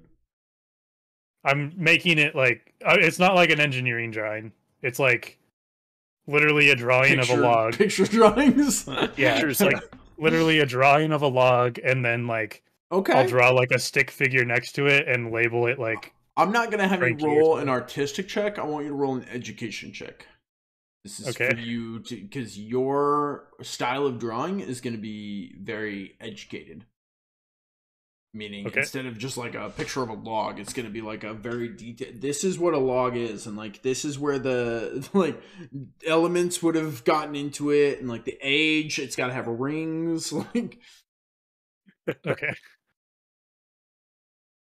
Absolutely, you are able to exquisitely draw out a design of what you're looking for. Okay. How well that's interpreted, we will roll for when it comes. That's fine. And then with that, I'm just gonna start gathering the things I can in town to start building these little holders. Okay. Once again, you're gonna need quite a few holders, and you're not sure. I mean, it's gonna take you probably maybe maybe a day to 3 days to gather everything you need. Okay. By yourself. Sure. So you started on this Adarag. You'll wake up at this point, and you see that there is a very tattered, dirty, gray tarp basically draped over you in the chair, and you feel great. You feel so well rested. It's probably just because you were so exhausted. This chair was not comfortable, but you slept so good. It was a good sleep. You don't feel sick. You don't feel tired. You probably are hungry and thirsty, but you wake up and neither of your housemates are there. I'm going to look around and try to look for any like clues as to maybe where they have gone on to. It seems like when you came in, some of the gear that was there is gone. They're probably out. Like some spears or some like fishing gears. Nets, the like. Mm-hmm. Gotcha. Okay. I'm going to take that as a good sign that Hopkins is doing well, and he's That is the note. Neither of your housemates are there. Yeah. So I'm going to take that and be like, all right. Well, it seems like they're doing well enough. I'm going to walk outside, and I'm going to actually... So they're right next to the beach there. I'm going to take the time. I'm feeling good. I'm feeling well rested. I'm going to go and go into the ocean and just like take a little halfling bath. Oh, okay. You're going to go wash yourself in the okay. Yep. Go ahead and you will roll a resolve at easy check.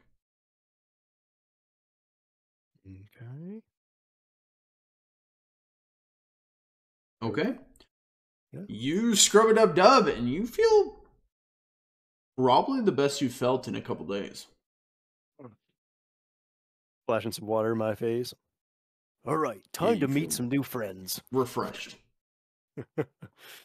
And he's going to make his way over to the Lost Sons camp. Okay. You're making your way over to the Lost Sons camp.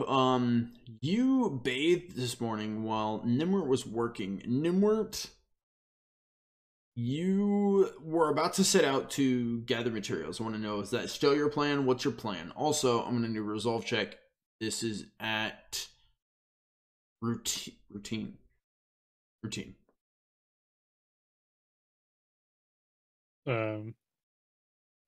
Okay.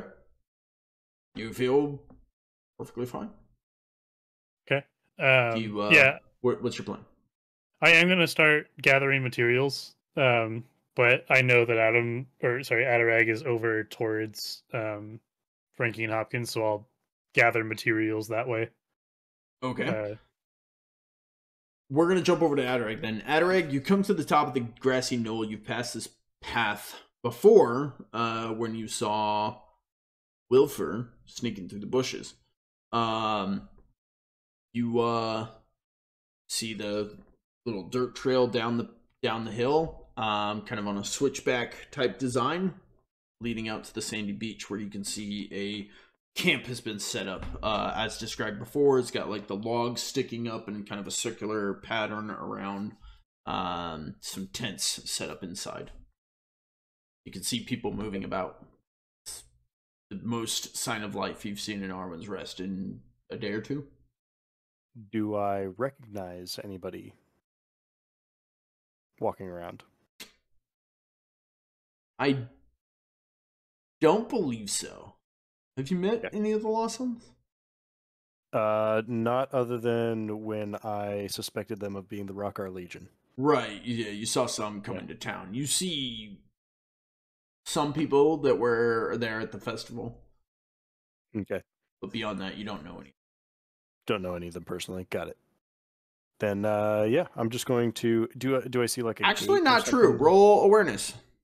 Okay. Standard. Actually, not standard. I take that back. It is not standard. You will roll awareness at... Actually, let me see. Yeah, I guess he's kind of small. You will roll it at challenging. Okay. Oh. Yeah, you don't see I anyone. don't see anybody. You don't see anyone you recognize. At all. Mm-hmm. They don't even look like people. Monsters everywhere. No. There's monsters. The blights, they're coming. Rock our legions here, guys. Those are the same people. Yeah, no, I'm all right. I'm gonna just make my way down there. Do I see like a front gate entrance or something like that? There is what looks to be a front entrance. It looks like basically there's spikes coming up, and then kind of an open area right in the front, kind of on the eastern side. Okay, I'm gonna make my way towards that, looking out for any like guards. Like, so I want to like stop before I'm like in a threatening, like intruding on anything like that. You don't really see anyone on guard, at all, which is I'm odd. just walking. Making my way through the gates. Yeah, as you approach, an arrow lands at your feet, drives into the ground. You're not entirely sure where until you look up and you see that not only were there guards, there was multiple guards. And they are now staring you down. Ahoy there! You see this man watching you from behind the fence line. Behind the wooden spikes sticking out. You also see he might be not in the list of people that I currently have available for you, so that's fun. Wait. What's her name? Here she is. Boom bam! There she is. There. Oh, yeah. There it is. We picked her picture there before. Yeah. They helped me pick her picture. You see these two posted up behind on either side of basically this front entrance. One on the right, one on the left. They're both staring at you. And the man speaks. Who the fuck are you? Well, my name is Adarag. I'm a traveler from foreign parts.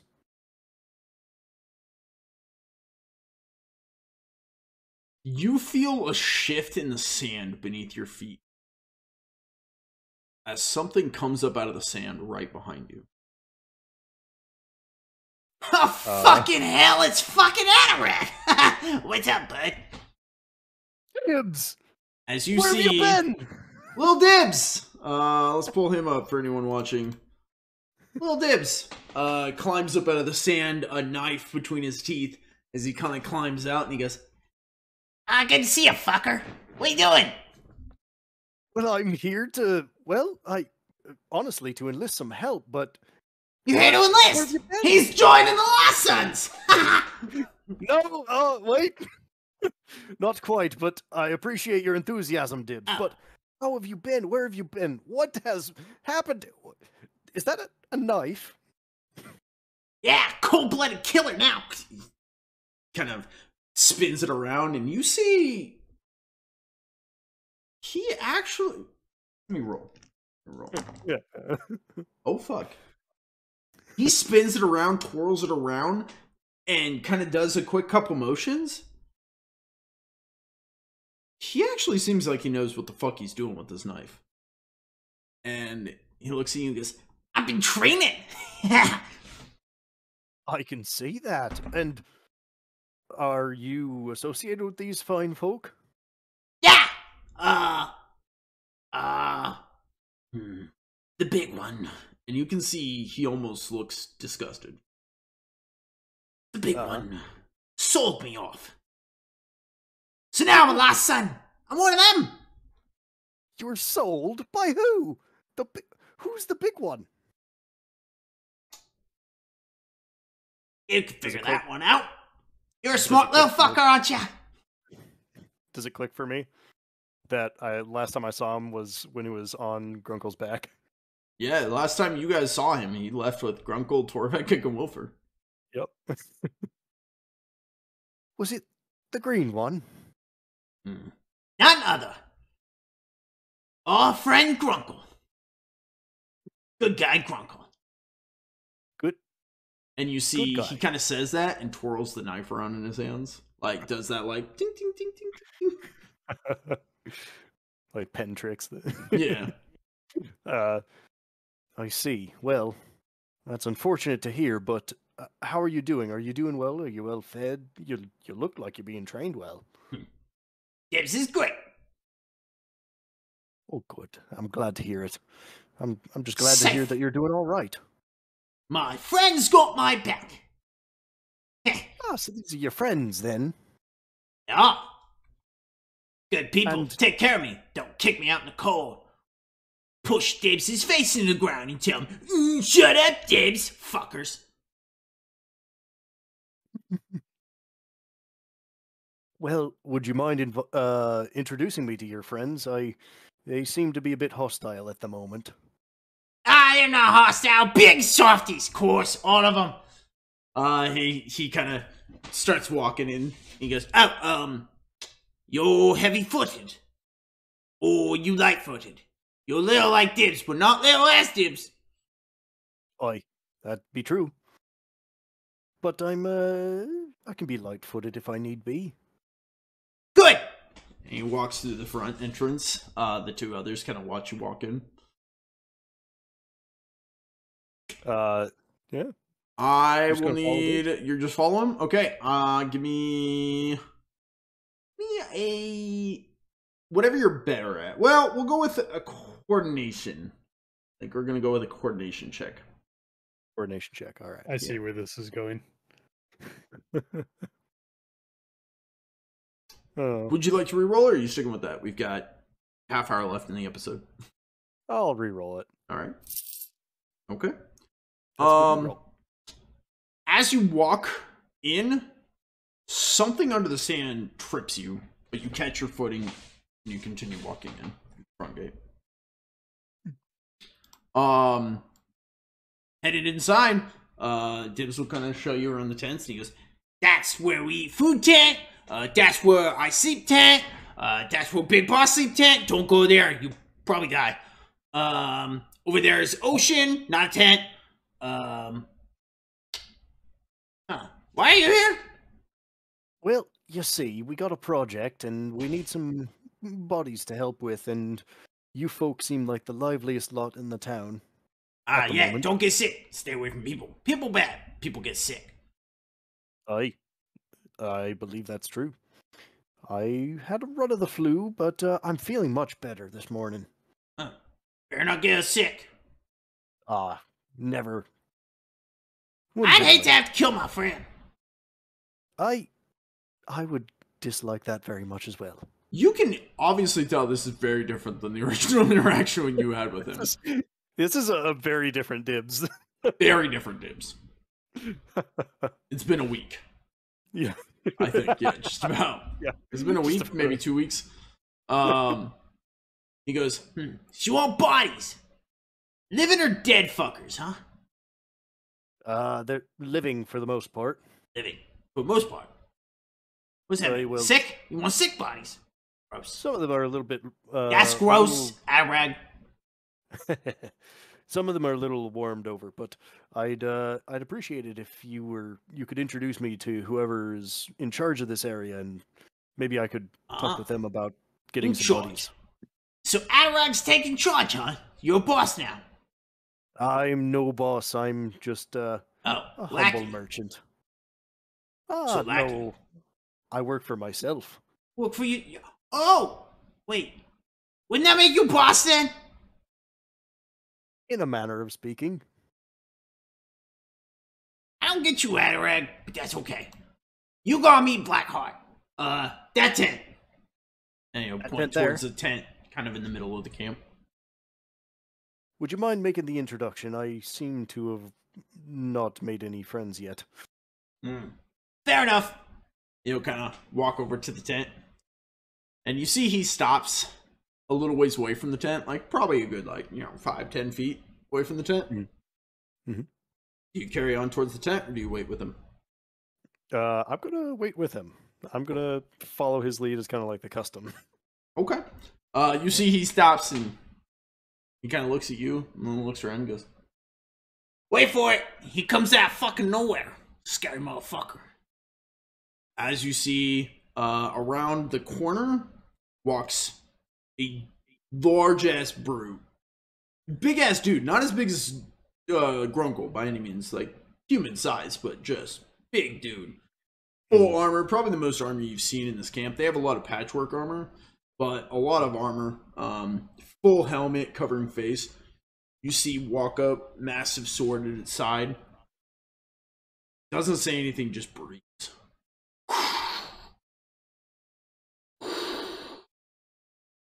Dibs goes, "Hey, seriously, Boss Blackheart. Friend, Adarag is Solomon. Well, he don't talk much."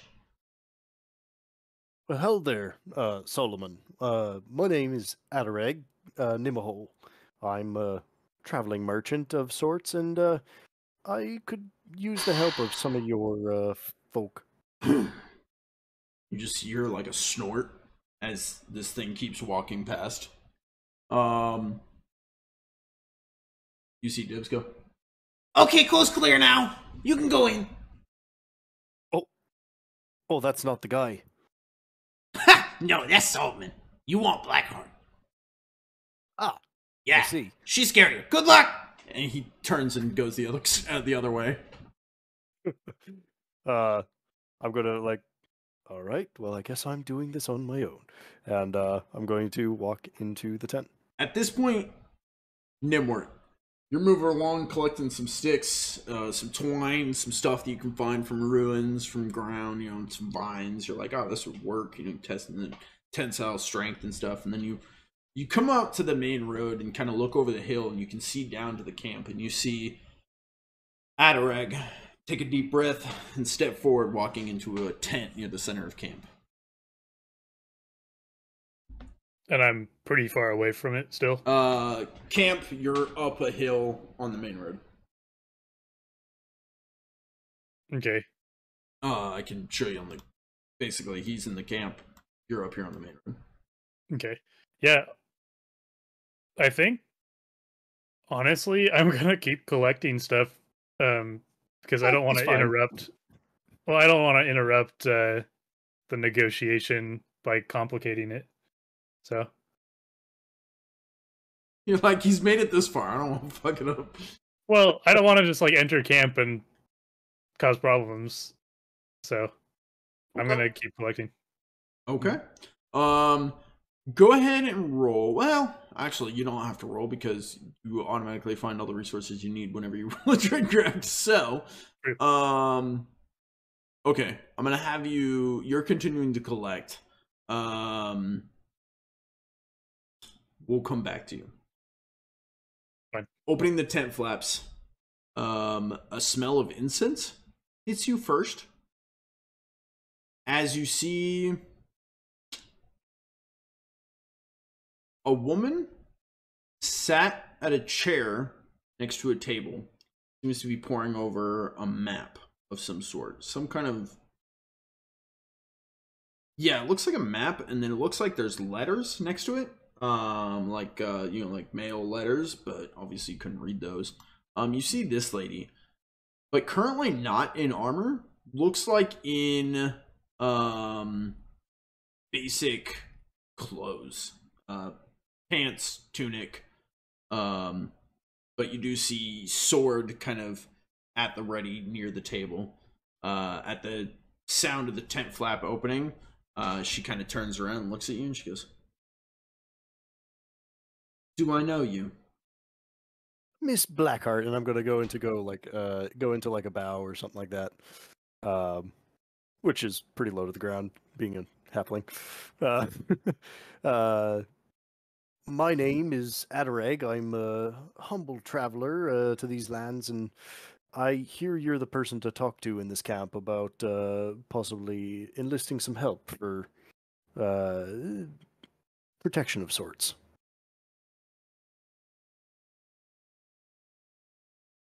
You trying to hire the Lost Sons? Uh, well, I guess you could call it that. We're here for a minute. Maybe we can help. Well, you see, I've got a friend of mine, well, actually the person who hired me, that is currently undergoing a task that Hang could on, use how'd you some... get in? Oh, easy. My friend Dibs let me in. You see her trying to look at you. You're friends with Dibs. Aye, he's helped me out of a couple of predicaments. Dibs told us he didn't really have friends anymore. Aye, well, I only briefly met him, and I do owe my life to him, so I'd call him friendly at least. And he brought you here. Aye, well, I made my way down here, and I honestly, I didn't know anybody coming into the camp, but as soon as I saw Dibs, he helped show me around. Fair enough. Carry on. Well, you see, we could use some, well, non-sick individuals to assist with a task that we're undertaking. What task? Our task is currently to build some pillars for what are called street lamps, and they are to carry some moss to act as wards around the city to be able to protect against some of the sickness that's coming. I don't know anything about moss and wards. Aye, that part we've got handled, but we need bodies to manufacture. You want my people to build stuff for you? I don't know if you... The Lost Sons we're a mercenary group. Do you know... We've Never heard of you. Well, we're not from this area, but people hire us to, like, you said protection, Aye. not craftsmanship. Well, this is protecting a town.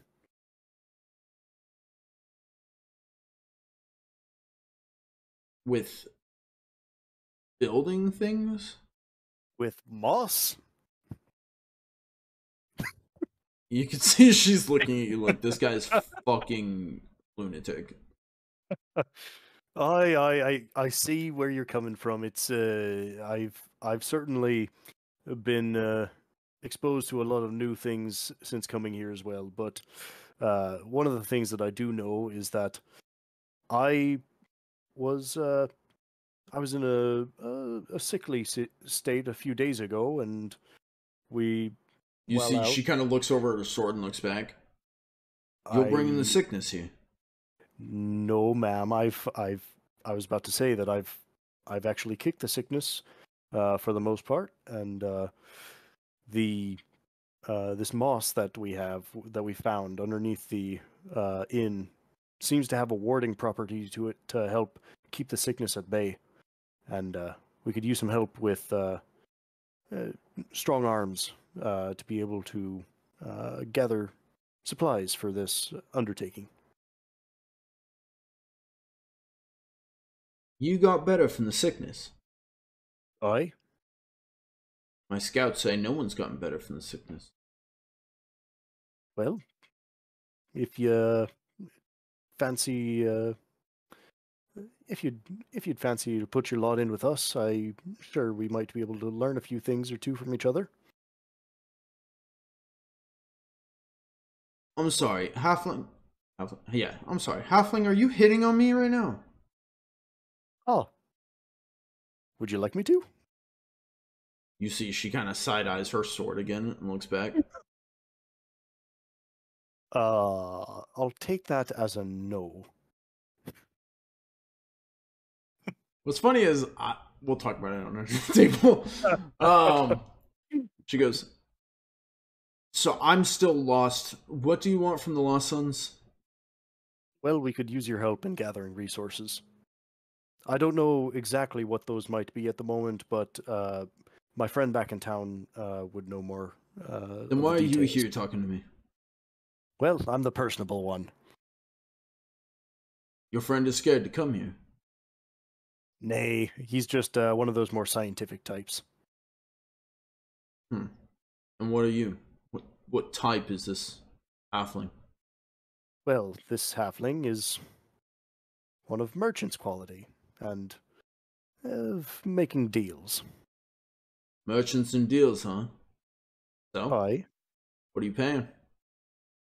Well, at the moment, I've scant on monetary, but I can provide some information.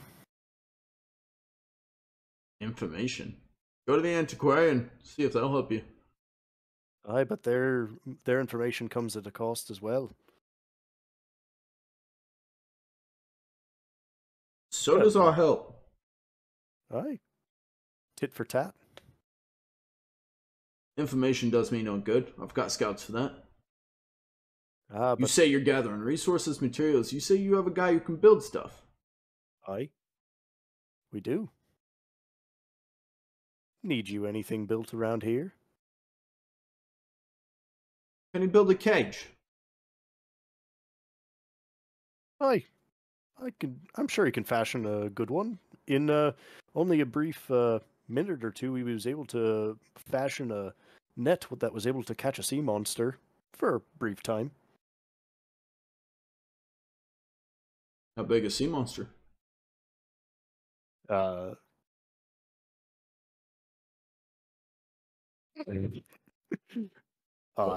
out.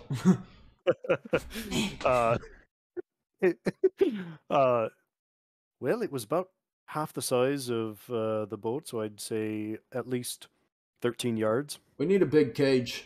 If we help gather your materials and we gather some of our own, you'll man build us a cage free of cost.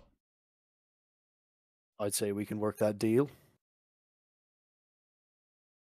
You see, she spits in her hand and holds it out. Shake on it then, halfling. And if he doesn't hold up his end, we'll take you instead. Lost Sons need recruits.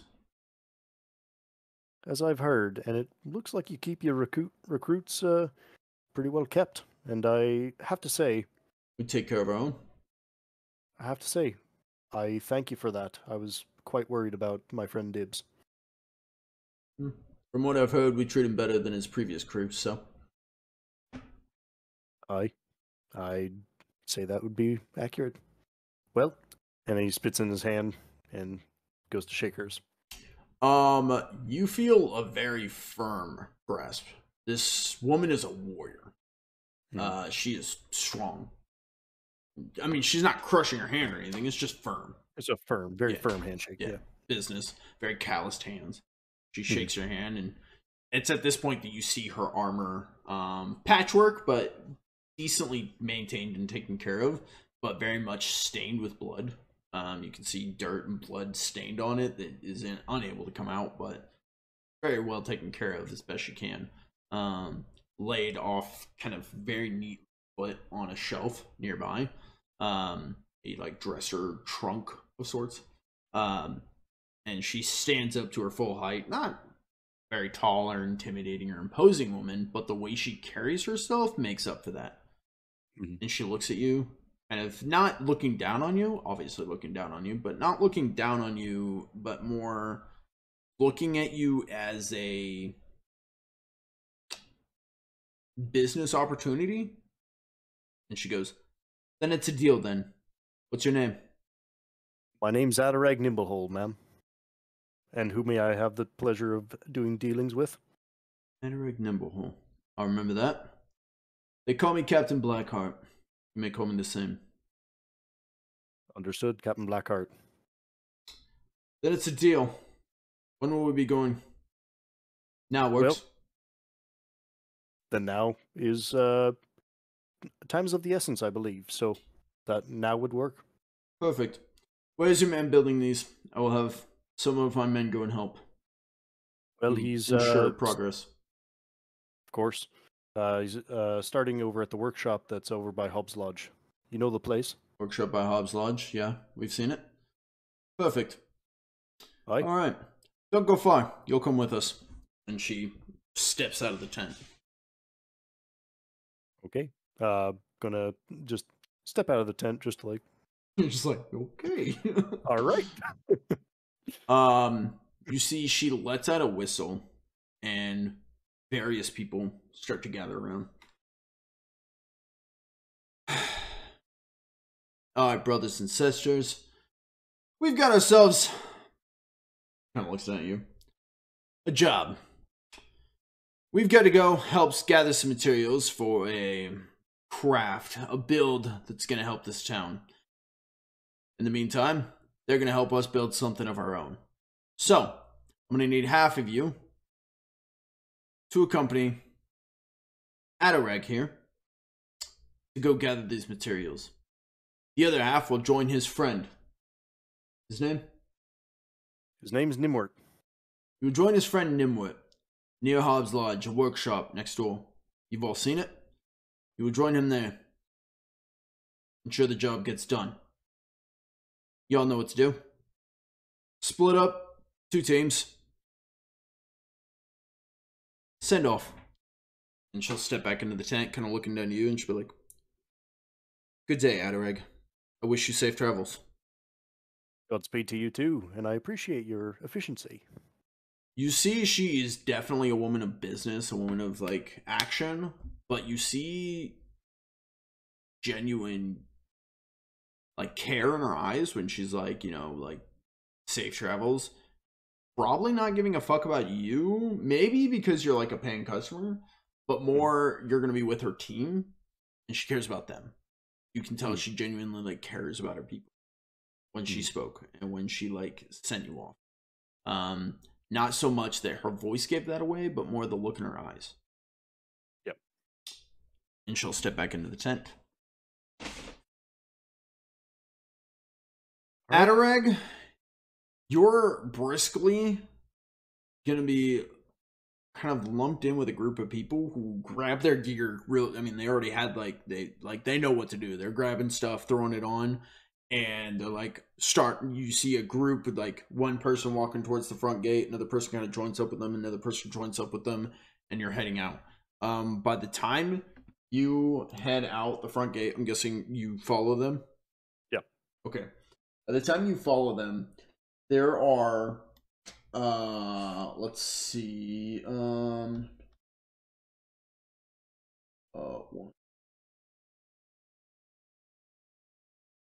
2,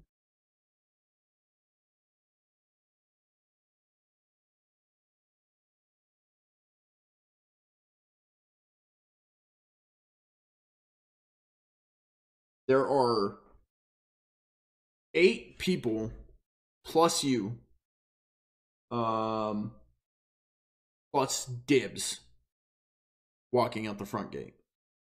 And you feel a kind of slap on your ass as you look down and Dibs is walking next to you. Ah, you're in my group.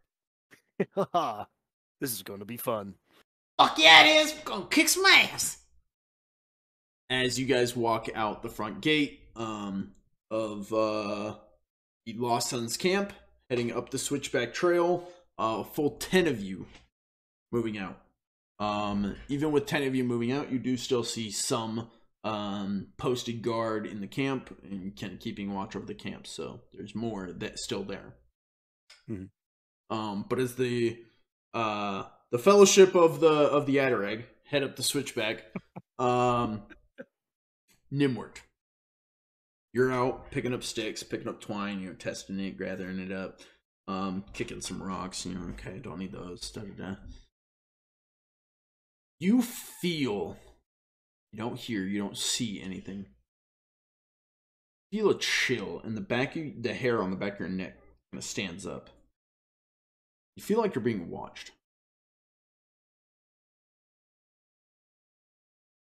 Can I look around? Absolutely. Looking around, the streets are empty. No one's outside. Yards are left abandoned. Maybe some children's toys kind of tipped over or left outside. You see down the street, say you're probably, we'll put you on the map. We'll say, where's Adarag? No one else on this map right now. No, okay. Not Adarag. Well, we could throw Adarag down here. We know where he is. He's down there walking up the Switchback. Gnimwirt, we'll say you're kind of right around this area. Yeah? Sure. You kind of feel a presence, and looking back right around the crossroad, so a little ways away, you see, and it's tough because there's fog rolling around, so maybe it's some play of the fog, but you see a figure standing in the fog, standing at the crossroad, humanoid, and they seem to be standing either looking directly your way or directly away from you. You're looking at that dead-on profile. Okay. I'm gonna continue to hold on to my stuff, but I'm gonna move kind of off the main road, and continue to watch it. It's at this point that you see it is facing towards you because you see its head follow you, staring directly at you as you step off the main road. And instead of, you don't see it like turn or walk, you see it shift as almost like the wind, this humanoid standing in the path staring at you kind of phases off to the right and is gone.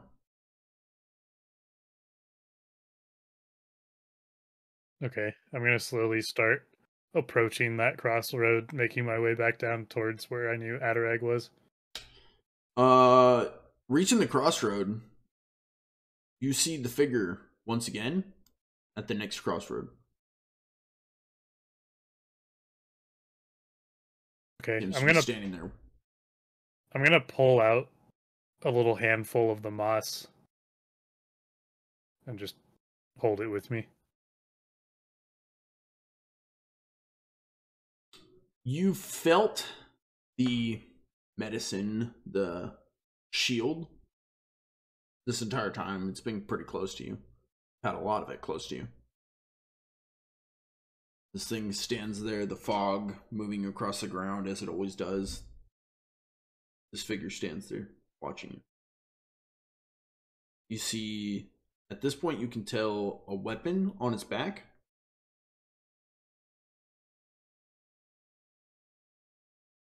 Okay. Possible it's wearing armor? Not sure. Okay, I'm gonna continue south towards the entrance to the camp. Okay. Heading south, you hear in the distance, echoed across the treetops, across the wilds, across the freelands here,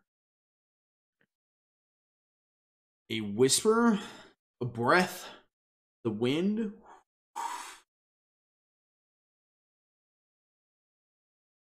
And you feel a sudden tingling sensation, kind of ripple across your chest out to your extremities, your arms, your legs, down to your fingertips and your toes. This tingle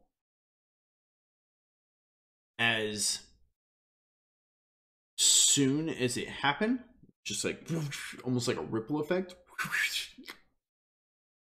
it's gone. And you see a group of armed and armored patchwork, armor, step up off the switchback onto the road. One of them at the front, not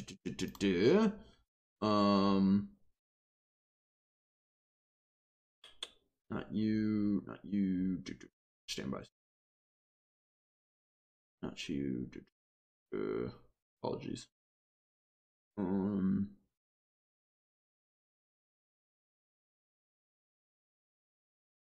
That guy. Stand at the front, just like that, has an axe over his shoulder, axe at his hip, kind of stands and watches you as the rest of the progression of people kind of cross the road, heading over, looks like towards town square. And in this progression, you see two familiar faces. Adarag, walking, doesn't notice you, is looking down where you see Dibs walking next to him, headed towards Hobbs Lodge. Or town square. We all know they're heading towards Hobbs Lodge, but heading towards town square.